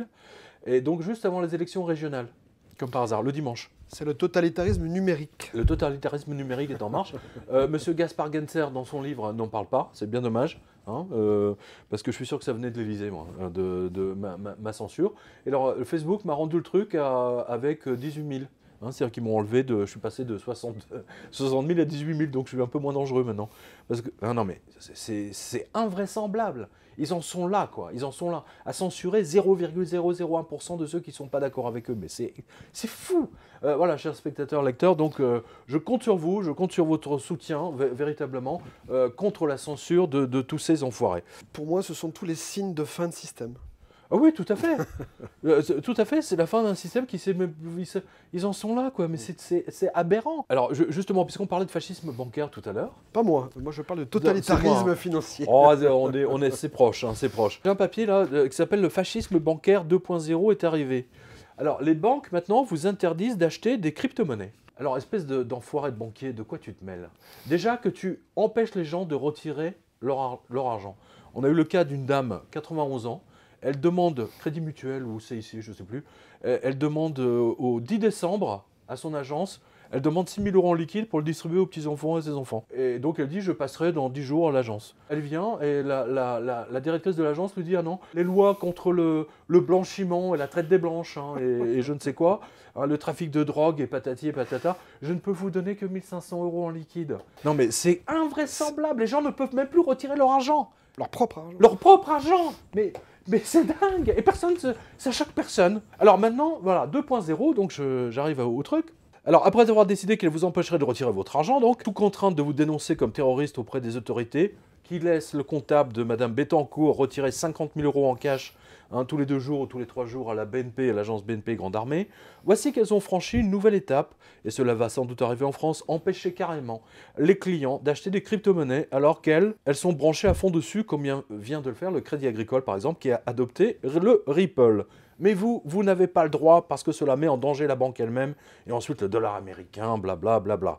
Donc une nouvelle interdiction. Et alors, j'ai vu depuis, aux États-Unis maintenant, il y a une demande à ce que les banques empêchent les Américains d'acheter des armes suite au massacre qu'il y a eu il y a des jours. Elles vont nous empêcher, donc là c'est vachement grave, parce qu'elles vont nous empêcher de dépenser notre argent comme on le veut. Si j'ai envie d'acheter des crypto-monnaies, c'est mon problème. Si j'ai envie d'acheter un revolver, enfin bon, c'est pas mon cas, mais si les Américains ont envie d'en acheter, c'est leur problème. Tant que c'est permis, tant que c'est légal. Mais après, ça va être quoi? Alors, on va nous interdire d'adhérer à un parti politique parce que ça leur plaît pas? Par exemple, il me semble d'ailleurs que c'est Marine Le Pen, elle a eu son compte fermé? Absolument, HSBC.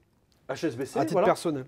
Mais je crois que même le FN, vous avez été éjecté? Sans préavis et la Société Générale... Mais je crois que vous avez été éjecté, non? Oui, le FN? Oui. Il me semble que vous avez eu un problème. De la Société Générale et Marine Le Pen, à titre personnel, pour HSBC. Elle a fait une conférence pour dénoncer... Voilà, effectivement, ça m'est revenu. Voilà. Donc, et on en est... Et notre parti...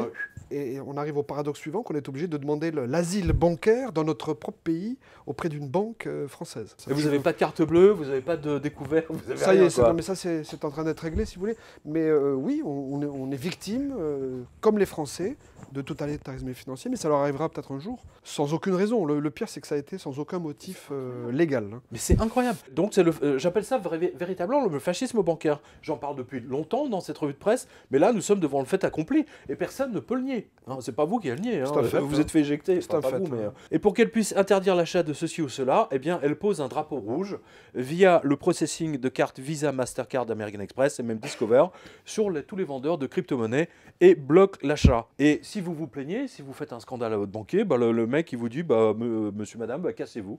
C'est ce qui vous est arrivé. C'est ce qui est arrivé à beaucoup de mes lecteurs. Ils voulaient retirer de l'argent liquide. Le banquier leur disait non, vous pouvez pas retirer 4 000 €. Et le mec il a pété un plomb, quoi. Il les a insultés.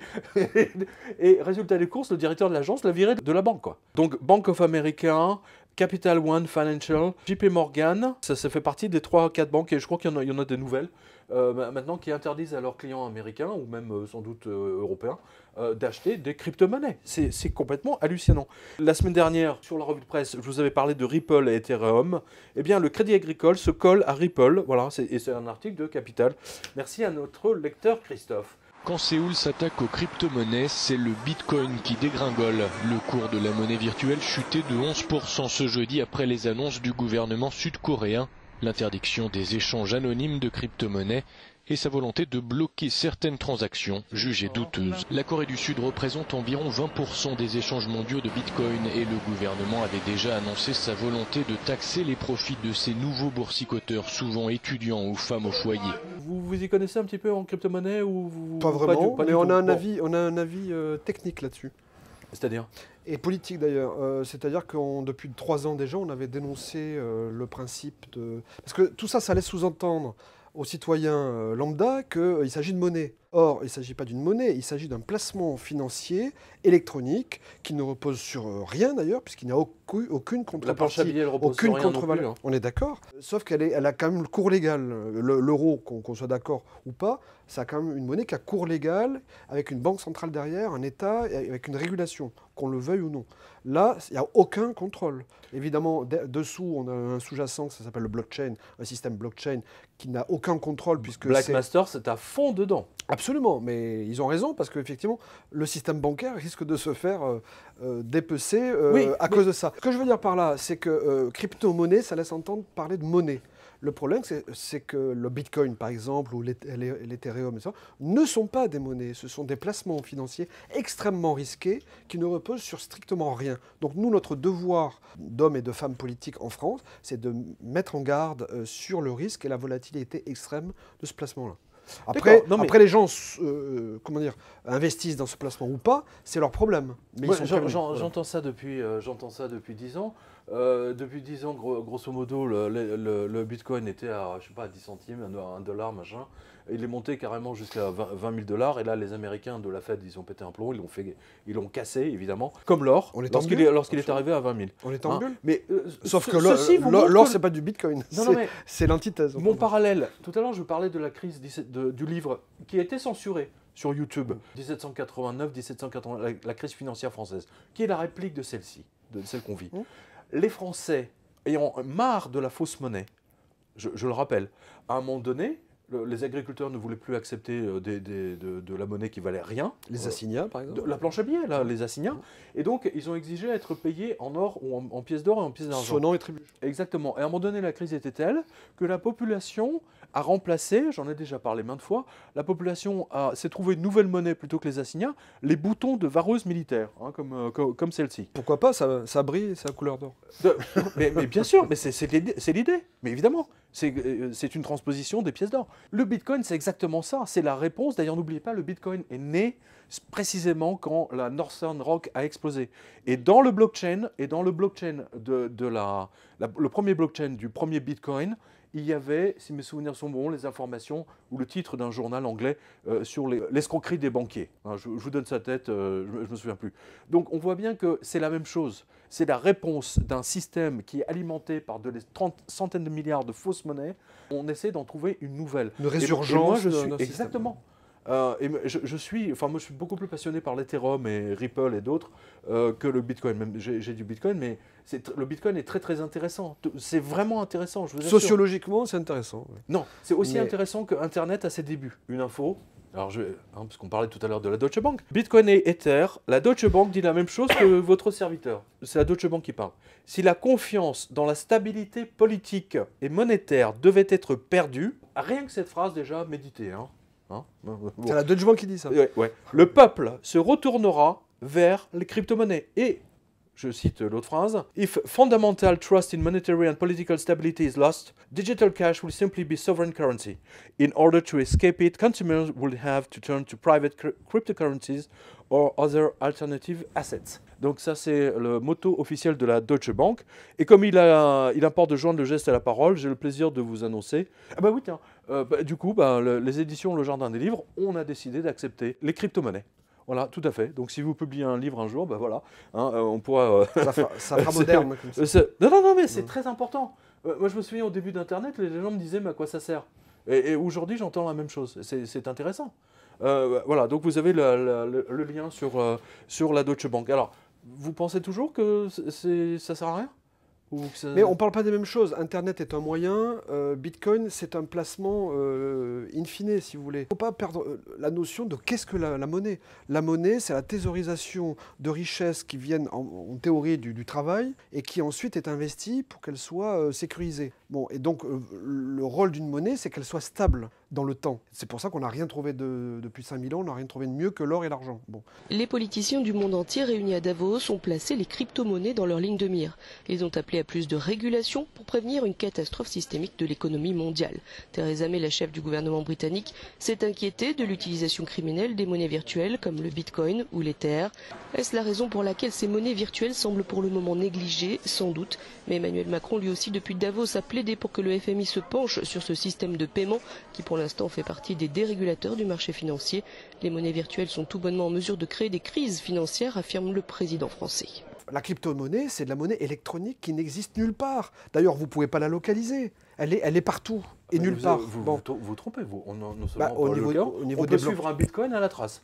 On peut suivre un Ethereum à la trace, je vous le montrerai. Moi, je suis... Non. Alors je suis quelqu'un de pratique. J'aime bien voir les choses entre mes mains. Je vous montrerai. Le seul problème, c'est que tout ça, c'est de la monnaie électronique qui n'a aucune contre-valeur. C'est ça qu'il faut bien comprendre. Bernard Monod, la monnaie électronique, la fausse monnaie électronique que la BCE fabrique sur ses ordinateurs, ça repose sur quoi? Mais nous, on est les premiers à la condamner quand même, l'euro-monnaie unique. On est les seuls à condamner même de partis politiques sérieux. Donc c'est bien pour ça que nous, on propose une alternative, mais on vise toujours la stabilité. Or, c'est un système qui va être hyper instable une fois mis en place. Vous voyez ce que je veux dire? À grande échelle, j'entends, parce que là, pour l'instant, ça n'est qu'à ses débuts. Mais voilà, vous allez payer des pensions de retraite en Bitcoin, en Ethereum. Alors, non, mais pour accepter un État américain qui a déclaré il y a 3 jours, qu'ils acceptaient le paiement de leurs impôts et des taxes en Bitcoin ou Ethereum. Il y a 3 jours. C'est un peu comme un... C'est pas illégal, mais... C'est pas illégal. Mais il n'y a pas de confiance. Voilà. Oui, mais... Il n'y a pas de confiance. Déjà, il y a peu de confiance dans la monnaie actuelle qui a cours légal. Imaginez... Tiens, j'en appelle à tous nos spectateurs, ceux qui ont du Bitcoin ou Ethereum ou autre chose, ben vous pouvez me faire un don, hein, voilà, vous pouvez m'envoyer 0,01 machin. Je veux voir exactement combien de personnes de l'autre côté de cette caméra ont des bitcoins ou de l'Ethereum. Ça m'intéresse beaucoup. D'après ce que j'ai pu comprendre, les Français sont beaucoup plus intéressés en effet par l'Ethereum que pour le Bitcoin. Je ne sais pas pourquoi. Toujours est-il que je peux vous assurer, l'Ethereum c'est quelque chose de vraiment fascinant. Ça me passionne en tout cas. Mais c'est pas la monnaie qui a subi une attaque de cybersécurité. Non, ça n'a rien à voir. Ça n'a rien à voir. C'est 2 choses différentes. Goldman Sachs a déclaré hier, c'est même pas déclaré, c'est qu'il a acheté une plateforme de crypto-monnaie. Donc si Goldman Sachs hier a décidé d'acheter une plateforme, ou je ne sais plus quelle entreprise, c'est pas par hasard. Si Black Masters s'est mise dans le blockchain, c'est pas par hasard. C'est qu'ils veulent supprimer la monnaie. Vous le savez bien, vous m'avez donné les informations. Le blockchain, c'est un système technologique, mais c'est le sous-jacent. Vous me parlez de crypto-monnaie. Moi, je vous dis, ça reste un placement financier à très haut risque. Pour le moment. Et on s'en fout que ce soit un placement financier ou autre chose. Aujourd'hui, comme dans 10 ans, on en reparle. Moi, je dis pas aux gens, mettez de l'argent dans le Bitcoin ou pour faire un placement, c'est ridicule. C'est pas ça. C'est un pari sur l'avenir. C'est totalement différent. Mais ce que je veux dire par là, vous êtes bien placé, vous êtes mieux placé que quiconque ici dans cette pièce et même des spectateurs pour savoir que l'Union européenne avait fait cette directive pour la suppression de la monnaie progressivement à partir de cette année, de 2018. Donc, et on voit partout, suppression, on n'accepte plus le liquide, la Suède n'accepte plus le liquide nulle part. On va vers une société sans argent liquide. Qu'est-ce qui va le remplacer? Vous pouvez me le dire? Qu'est-ce qui va remplacer? Moi, je crois que l'Allemagne est en train de freiner ce processus-là. Il y a effectivement une initiative qui a été prise l'année dernière par la Commission européenne, mais il semblerait, d'après mes dernières informations, que l'Allemagne, qui est très attachée à l'argent liquide, pour les raisons que vous connaissez historiques et que vous avez largement développées avec la crise de Weimar, etc., qui soit très attachée à l'argent liquide et qui vont tout faire pour empêcher le processus de cashless, enfin la fin d'argent liquide. Je crois que ils n'aboutiront pas là-dessus. D'accord. Alors, on va passer un peu à des questions sociales. Je pense que ça vous intéresse. Bien sûr. J'ai couvert la manifestation Air France du 22 février. Vous retrouverez le reportage sur l'onglet, tous les reportages derrière moi. J'ai fait plein de photos. J'ai marché pendant 2 heures sous les pistes de décollage d'avion à Roissy. C'est dur le syndicalisme. Derrière un camion de la CGT. Non mais c'était dingue. C'était assez étrange. Et ça m'a fait de la peine. Ça m'a fait de la peine de voir le personnel Air France, du mécano, en passant par l'hôtesse. Ils étaient là à demander l'aumône. Ils n'ont pas été augmentés depuis 7 ans, depuis 2011. 0% d'augmentation parce qu'il fallait sauver l'entreprise et patati patata. Pendant ce temps-là, le comité exécutif, lui, vous allez voir tous les portraits derrière nous, eux, ils se sont royalement augmentés de 17%, et puis attention, ils n'ont pas des petits salaires, eux. Donc voilà, c'est d'un côté les sans-dents, les gueux, et de l'autre côté les technocrates, les énarques, enfin bon, bref. C'est pas nouveau. Hein. C'est pas nouveau, on l'a vu, et là, vous allez voir les images derrière nous. Monsieur Bruno Le Maire, ministre de l'économie, face à un syndicaliste CGT chez Peugeot. Monsieur Le Maire, comment vous allez? Bonjour, ça va bien? Et votre compte très bien. Ah bah on peut vous dire que ça va très bien. Ça va très bien pour les actionnaires. Ça va très bien pour monsieur Tavares qui touche 15 000 € par jour. Monsieur. Ça va très mal pour les intérimaires qui ici, vous savez combien ils touchent certains pour ce mois-ci? Moins de 1 000 €. Alors la DS7 elle est peut-être très belle, mais nous on n'arrivera jamais à se l'acheter. Vous êtes le ministre des Finances, vous êtes ministre. Est-ce que vous êtes venu ici pour faire respecter la loi? Je vais vous dire pourquoi, monsieur. Parce qu'ici, il y a 1400 intérimaires. 1400 intérimaires. Vous savez ce que c'est? 1400 intérimaires, et ça, d'année en année. Vous savez qu'on n'a pas le droit. Vous savez qu'à un moment donné, il faut les embaucher. Cette année, 30 intérimaires. Bonjour, monsieur, c'est ce que je vous ai dit tout à l'heure. Je suis de la CGT. 30 embauchés. Non, attendez, monsieur, 30 embauchés. Non, je ne serrerai pas la main. 30 embauchés. Si, vous allez écouter parce que vous êtes ministre. Vous êtes ministre, monsieur. Vous êtes ministre. Je n'écoute pas ceux qui ne me serrent pas la main et qui ne me disent pas bonjour. Et on produit. Mais on aurait cru Louis... Et encore, je pense que Louis XIV était beaucoup plus... Il était beaucoup plus sympathique. Distinction. Oui, il y avait beaucoup plus. Oui, dans le genre, qui êtes-vous, Manon? Non mais vous allez voir les images, c'est incroyable, c'est incroyable. Ces technocrates, ces énarques ont une sorte de mépris pour les gens. C'est une caste qui a pris le... Non mais c'est vraiment étrange. Et les images sont absolument éloquentes. J'ai vu les gens d'Air France réclamer 6% d'augmentation de rattrapage sur 7 ans. Mais vous vous rendez compte? Et il y a une hôtesse qui disait, mais on ne demande pas le monde, on demande... Mais si, vous demandez le monde, on en est là, en France. Les gens d'Air France qui sont obligés de quémander un petit quelque chose. Une des compagnies les plus brillantes au monde. Je veux dire, pendant 30 ans, elle était au firmament des compagnies aériennes. Je veux dire, le personnel est en train d'essayer de gratter 6% d'augmentation, mais je rêve. Et je peux vous dire que voir les CRS courir après les mecs dans l'aéroport, dans le terminal E de Roissy, c'est un spectacle assez étrange, hein, je peux vous le dire. On a des photos. Qu'est-ce que vous pensez de ce climat social là en France, là, au début du mois de mars 2018? Moi, je suis scandalisé, mais c'est pas nouveau. Hein. On l'a été sous Hollande, on l'a été sous Sarkozy, on l'a été sous Chirac. Rien n'a changé. Ce qu'il faut bien comprendre, c'est que tout ça n'est que l'émanation des directives de l'Union européenne qui imposent de mettre fin ou de réduire en tout cas les budgets liés à l'État, aux services publics, donc les fameuses réformes structurelles dont je vous parlais, pour bien rentrer dans les clous du pacte de stabilité, et puis de nous prendre aussi, parce qu'il y a des nouveautés qui se préparent quand même pour fin 2018, c'est le budget fédéral, c'est-à-dire qu'on va perdre définitivement la capacité budgétaire du ministère de l'économie.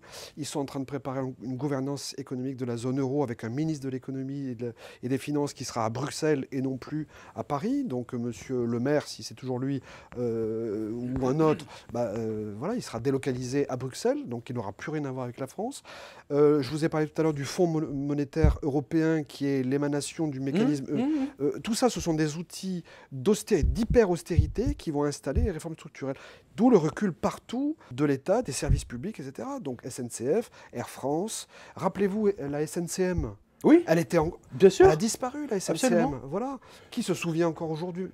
Bon ben voilà, c'est ce qui nous pend au nez pour toutes nos grandes entreprises stratégiques du transport, parce qu'il y a la loi de la concurrence. C'est pour illustrer vos propos. Concurrence déloyale. Exactement. Vous allez voir derrière nous le CAC 40. À qui appartiennent toutes les entreprises françaises du CAC 40? En fait, on voit que les Américains, les étrangers nous ont déjà tout bouffé.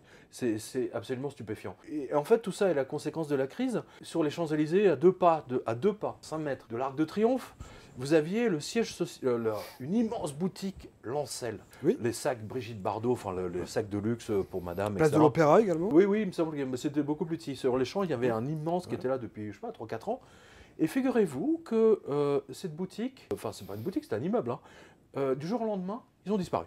C'est-à-dire juste après décembre, paf, tout a fermé. Vous allez voir la photo derrière nous, c'est absolument effrayant. Voilà, Lancel a abandonné soudain sa boutique géante des Champs-Élysées. Preuve supplémentaire, s'il en fallait, que la politique de Madame Hidalgo, que j'ai surnommée Madame Ladingo, maire de Paris, associée aux conséquences des divers attentats, à la baisse des touristes étrangers, aux interdictions des voitures, etc., a vidé la capitale. Résultat, une immense vitrine, fausse boutique que personne ne peut rater. Sur la revue de presse, chers spectateurs, vous allez retrouver toutes les boutiques vides. Et c'est pas spécifique à la France. Maintenant, ils le voient en Suisse, on le voit à Manhattan. À Manhattan, hein, là où tout l'argent de Wall Street se déverse dans les boutiques de luxe, hein, maintenant, les boutiques fermées, etc. Et je peux vous dire qu'à 2 mètres de M. Macron, juste une boutique qui jouxte la boutique Pierre Cardin, qui est en face du ministère de l'Intérieur, eh bien, vous avez une boutique vide. Hein, et pendant 2 ans, M. Hollande a eu une boutique vide juste en face du portail de l'Élysée. Je ne sais pas si vous réalisez. Et le nombre de boutiques vides s'accumule. Et chaque boutique, ce sont des... Je ne sais pas combien de boutiques vides en France aujourd'hui. Il y a peut-être 500 000, 600 000. Mais chaque boutique employait au moins 2 ou 3 personnes. Vous vous rendez compte? Que va devenir le pays? Macron emprunte 200 milliards cette année pour financer le RSA, les retraites, le machin. Pendant combien de temps il va tenir? 189 milliards exactement. Ouais, 200, on ne va pas chipoter. Allez, 200 si vous voulez. Oui, mais ça c'est pour refinancer la dette publique. Mais on est dans une économie Potemkin qui s'installe tout doucement. Moi, j'ose le dire. Quand vous voyez parler souvent des commerces avec des décors, effectivement, pour cacher les misères, ces gens-là ne savent qu'administrer la pénurie qu'ils ont créée eux-mêmes. Comme ils ne savent pas créer de richesse, ils ont créé que des dettes. À un moment donné, les dettes, il faut les rembourser. Les intérêts de la dette, etc. Tout ça, ça vient absorber la richesse du pays. Et forcément, quand ils ne peuvent plus tenir, ils ferment. Je peux revenir sur les syndicats, parce qu'on était un petit peu vite sur les syndicats. Moi, ce que je veux dire sur les syndicats, c'est qu'ils sont tous vendus Non, mais tout ce que vous voyez apparaître aujourd'hui, d'ailleurs, peu de Français sont syndiqués, hein, quand vous regardez, oui, c'est 7 ou 8%. Ils sont tous financés indirectement par le CES, qui est la Confédération européenne des syndicats. Et bien entendu, ça, on ne le sait pas, les Français ne le savent pas. Alors, c'est pas fait en direct, c'est pas fait en direct, etc., par la France ou par les organisations françaises. Mais la réalité, c'est ça. D'ailleurs, vous ne les entendez jamais protester contre l'Union européenne et ses directives qui instaurent une régression sociale. Jamais. Évidemment. Jamais l'Union européenne n'est mise en cause par la totalité des syndicats. Votre observation est extrêmement pertinente. Comment ça s'appelle, ça? Le CES, c'est la Confédération européenne des syndicats, je crois qu'il est basé à Bruxelles, il me semble. Oui, c'est forcément. Et donc qui, indirectement, finance les organisations syndicales. Eh ben, justement, le syndicat du personnel hôtelier va pouvoir faire, là aussi, va pouvoir rouler, puisqu'on a appris, le hasard, on va dire ça, pendant les vacances, évidemment, comme d'habitude, la chute du groupe hôtelier Maranta. Donc c'est un groupe français d'hôtels de luxe. En général, c'est des 4-5 étoiles ou vraiment de standing. 60 hôtels au total du groupe Maranta qui vient de déposer le bilan 4 jours après que son PDG ait expliqué que tout allait bien. Un peu comme, vous vous souvenez de M. Messier, c'est un autre énarque, hein, je crois, M. Messier, il y a longtemps de ça. M. Messier qui avait déclaré, Vivendi, tout va mieux que bien. Rendormez-vous. Rendormez-vous, tout va mieux que bien. Et boum, le lendemain. Il y avait un autre, il y avait... je crois, alors je me souviens plus si c'est Tsipras en Grèce qui avait dit aux Grecs, ne vous inquiétez pas, le système bancaire est solide. Et le lendemain, il fermait toutes les banques. C'est ça, pendant 15 jours. Il fermait toutes les banques. C'est des menteurs. Mais c'est incroyable. Retrait par jour distribué aux DAB, c'était 50-60 euros. Peu importe. Non, mais voilà. Donc tout va mieux que bien. C'est ce qu'on entend de la part de M. Bruno Le Maire, de M. Macron. Ça va mieux. Au niveau des statistiques, de la croissance économique. Je voudrais qu'on parle justement de ça, parce que vous savez qu'au 1er février, l'INSEE a demandé à modifier le... J'en ai souvent parlé. Voilà, on va intégrer les formules la drogue. Voilà, c'est ça. Donc, ça y est, c'est fait. Donc, c'est effectif depuis le 1er février dernier. Et donc, dans la comptabilité française? Oui, enfin dans les calculs statistiques. Et les putes, elles sont dedans aussi? Non, pas encore, je crois que ça. Peut-être que ça va venir, la prostitution, mais je crois que c'est pas encore le cas. Non, parce qu'aux États-Unis, c'est compris. Mais drogue et putes, c'est dedans. Comme en Hollande. Ce sont des recommandations. Ce sont des recommandations de l'OCDE, d'Eurostat, envoyées aux agences de statistiques des 28 pays de l'Union européenne. Et l'INSEE avait reçu, je crois que c'était en mai 2014, sa circulaire, comme les autres, mais il ne l'avait pas appliquée tout de suite. Donc il commence à l'appliquer. Parler de ça. Et ça, c'est les Américains qui avaient commencé ça. Oui, absolument. Il y a 5 ans. C'est un tripatouillage des statistiques économiques. C'est un bidonnage des bilans. Tiens, à propos de bidonnage des bilans, KPMG, célèbre compagnie d'experts comptables, de commissaires aux comptes, ISO 9000 et tout le tintouin. Attention, c'est du... ils sponsorisent les opéras, l'Opéra Bastille, l'Opéra Garnier. Enfin bon, bref, c'est du beau monde, c'est du beau linge. Bien, figurez-vous qu'ils ont bidonné les comptes de Steinhoff. C'est un conglomérat en Afrique du Sud qui possède une 60aine de marques qui elles-mêmes sont des chaînes gigantesques, dont Conforama en France. Et KPMG donc, a bidonné les bilans, et résultat des courses, toutes les banques françaises, y compris la Banque Centrale Européenne, s'est fait avoir de 500 millions. C'est-à-dire la Banque Centrale Européenne a acheté des actions de Steinhoff en Afrique du Sud. Vous pouvez m'expliquer ça? Je suis même étonné que vous... Non, je ne suis pas du tout au courant de ça. Ah bah là, franchement, il faudrait que vous suiviez la revue de presse. Plus souvent, non, sérieusement. Il y a tellement de choses à suivre. Non, mais j'en ai au niveau du travail parlementaire et législatif. Vous pouvez m'expliquer comment la Banque Centrale Européenne achète pour 500 ou 600 millions d'euros, ou même 900 je crois, d'actions d'une compagnie poubelle en Afrique du Sud? Est-ce que c'est le rôle de la Banque Centrale Européenne? Est-ce que c'est pour le bien des Européens? Est-ce que c'est une mine? Non, c'est même pas. Non, je vous dis, c'est un conglomérat qui possède Conforama, qui possède, on va dire, je sais pas, Darty en Angleterre. Ils ont une 60aine de chaînes comme ça. Non, c'est pas le rôle de la Banque de France de faire ça. C'est une tôle que la Banque Centrale Européenne se prend de 500 ou 800. La Société Générale y est, il me semble. Nomura Bank y a laissé 200 milliards. JP Morgan, Goldman Sachs, je vous donne ça de tête, c'est à vérifier, mais ils se sont tous fait rétamer. Ils se sont retrouvés en slip, à poil. littéralement. Voilà, donc tout ça c'était pour parler de... Et c'est KPMG justement qui a bidonné les bilans. Et donc les banquiers ont été volés par les voleurs en fait, hein, puisqu'ils ont eu des faux bilans, donc ils ont dit bah, on va mettre de l'argent. Résultat des courses, ils se sont fait arnaquer. Ils ont trouvé plus bankster que... Ils ont trouvé plus bankster que justement. À propos de bankster, tiens, on parlait des banques italiennes. La Monte Paschi, vous savez la banque des criminels qui a tué David Rossi, paix à son âme. La Monte Paschi s'est prise une tôle, du moins l'a déclaré, perte de 3,5 milliards d'euros, pardon. Et vous savez pourquoi? Parce qu'ils étaient persuadés que lorsque le Dow Jones ou le Standard & Poor's s'est effondré de 666 points, ils étaient persuadés que ce serait le grand effondrement et donc ils ont publié leurs résultats. Ils ont dit on a perdu 3,5 milliards en pensant que ça sera noyé le lendemain dans le grand crash. Et les mecs se sont retrouvés tout seuls. Nus sur la plage. Nus sur la plage. Oh, les crétins de la Monte Paschi. Non mais c'est hallucinant quoi. Et alors j'ai notre lecteur monsieur Demerle qui nous dit 2 de vos prédictions réalisées en une semaine. Waouh, la baffe divine aux banksters. Et il dit Alléluia, gloire à Jésus et à ses anges. Merci monsieur Demerle, c'est vraiment très gentil à vous. Parce que j'ai toujours dit que la Monte Paschi bidonnait ses bilans comme les banques italiennes qu'on a vues tout à l'heure. Et vendredi à 18h, donc, profitant du mini-crash de Wall Street, la banque a annoncé avoir perdu 3,5 millions d'euros, malgré les 8 milliards pris au peuple italien en 2017 et malgré les prêts de la BCE. Vous pensez que M.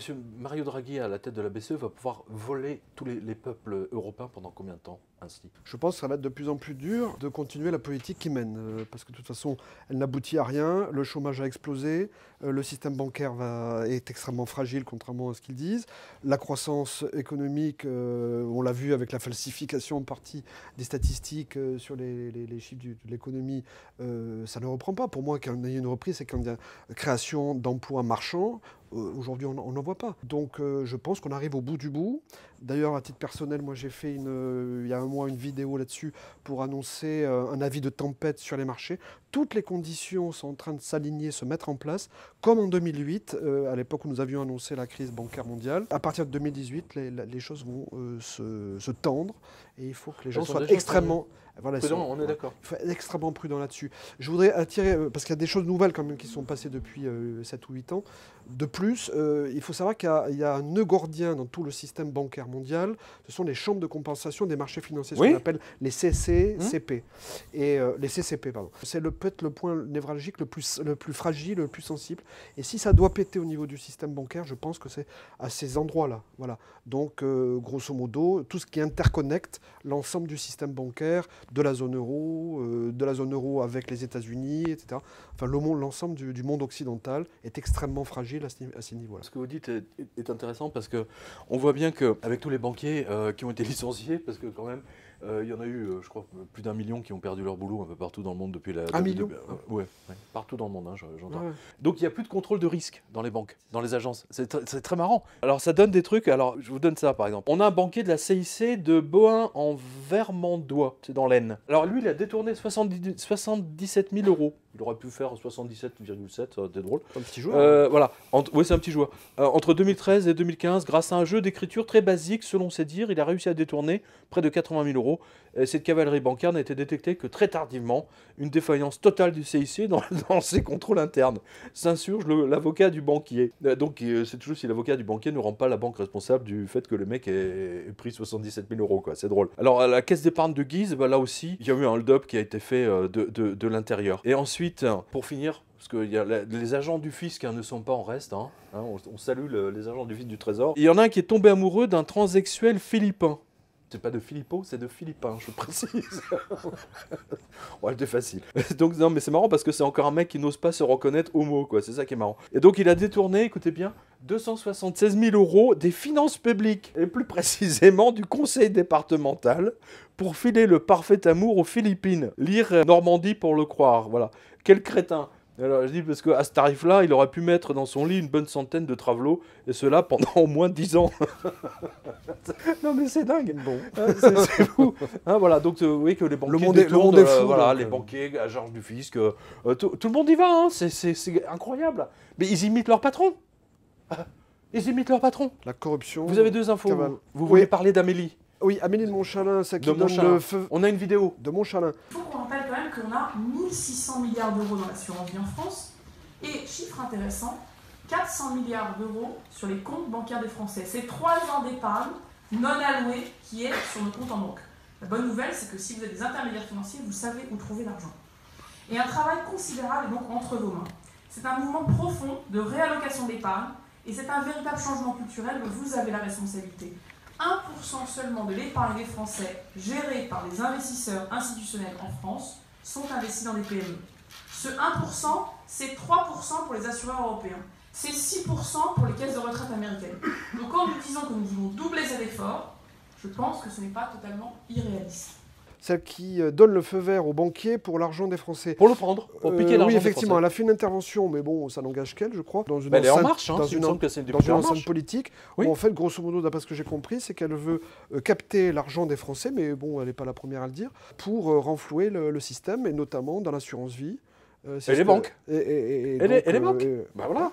Dites-le. Donc on tape là où il y a de l'argent. Et Sylvie Goulard. Sylvie Alors ça, Goulard. c'est extraordinaire. À la Banque de France, les gens... J'ai beaucoup de lecteurs à la Banque de France. Hein, je suis pas... Ils m'ont censuré. Vous savez qu'à la Banque de France, ils ne peuvent plus avoir accès à ma revue de presse. Donc ils le regardent sur leur téléphone. Ça sert à rien votre censure finalement. Et la Banque de France, donc, ils sont écœurés. Écœuré. D'ailleurs, il y a un monsieur qui s'appelle Écœuré, qui lui... Non, c'est Benoît Écœuré, c'est pas pareil. Oui, enfin, c'est Benoît Écœuré qui vient de la Banque de France. Et qui est le numéro 2 ou 3 de la BCE, absolument. Qui est le numéro 3 de la BCE. Allez-y. Sylvie Goulard l'annule, non, ça je suis pas d'accord. Parachuté à la Banque de France, le personnel est écœuré. Bon. Moi je l'ai connue parce que c'est mon ancienne collègue à la commission économique. Vous saviez qu'elle recevait de l'argent d'une ONG? Oui, ça c'était connu, c'est dans sa déclaration. Mais elle était payée pour quoi, pour cette ONG? C'est ça qui m'intéresse. Non mais peu importe, elle était... Bernard, est-ce que vous savez que ce sont les gens, ce sont les militaires, pour ne pas dire la DGSE, qui ont poussé une gueulante pour empêcher Madame Goulard d'être au ministre des Armées? Il y a peut-être eu cet effet-là, mais il y a aussi une histoire d'affaires d'assistants, etc. Ce que je voudrais dire quand même, c'est que moi je combats mes adversaires et je fais la distinguo en ceux qui ne sont pas compétents ou ceux qui sont compétents. Je peux vous dire que Sylvie Goulard est une femme extrêmement compétente, mais j'aimerais qu'elle mette son énergie et son temps justement à redresser son pays et à faire preuve de patriotisme, parce que malheureusement jusqu'à présent l'Union européenne, elle l'a mis au service. Les Américains. Bah voilà, elle l'a mis au service des européistes, etc. Et l'union l'union bancaire, etc. Elle en a été une des artisanes. Mais elle est extrêmement compétente, je le reconnais quand même, mais il faut savoir être objectif. Elle était payée par une obscure ONG américaine, dites-le. Dites-le. Oui, absolument. Non, mais cela dit, elle l'a fait en toute transparence parce que c'est dans sa déclaration. Elle a été recasée à la Banque de France comme second sous-gouverneur. Numéro 2 de la. Je peux vous dire que Mme Goulard est très très mal acceptée à la Banque de France. Hein. Enfin, bon, ça, je ne sais pas, mais je voudrais rétablir quand même la vérité parce que c'est quelqu'un quand même qui a beaucoup de talent, mais elle ferait bien de le mettre au service de son pays et non pas du démarchage financier. Des Américains. Et des ONG des ONG manipulées par Dieu seul sait qui. Et là, je mets des points d'interrogation, bien entendu. Madame Goulard, marche funèbre. Européiste. Voilà. On en avait parlé tout à l'heure. C'était sauver les banques belges, ce que cela a coûté au peuple belge. Ah oui. 1 milliard d'euros. 1 milliard voilà. Et non pas de francs belges. Voilà, c'était pas des francs belges. Voilà. Et encore, moi, je pense qu'ils sont en dessous. Et vous voyez, 10 ans plus tard seulement, les Belges apprennent qu'ils se sont fait voler 1 milliard de leurs impôts. C'est énorme. 10 ans plus tard, parce que sur le moment, il n'y avait pas de crise, rappelez-vous.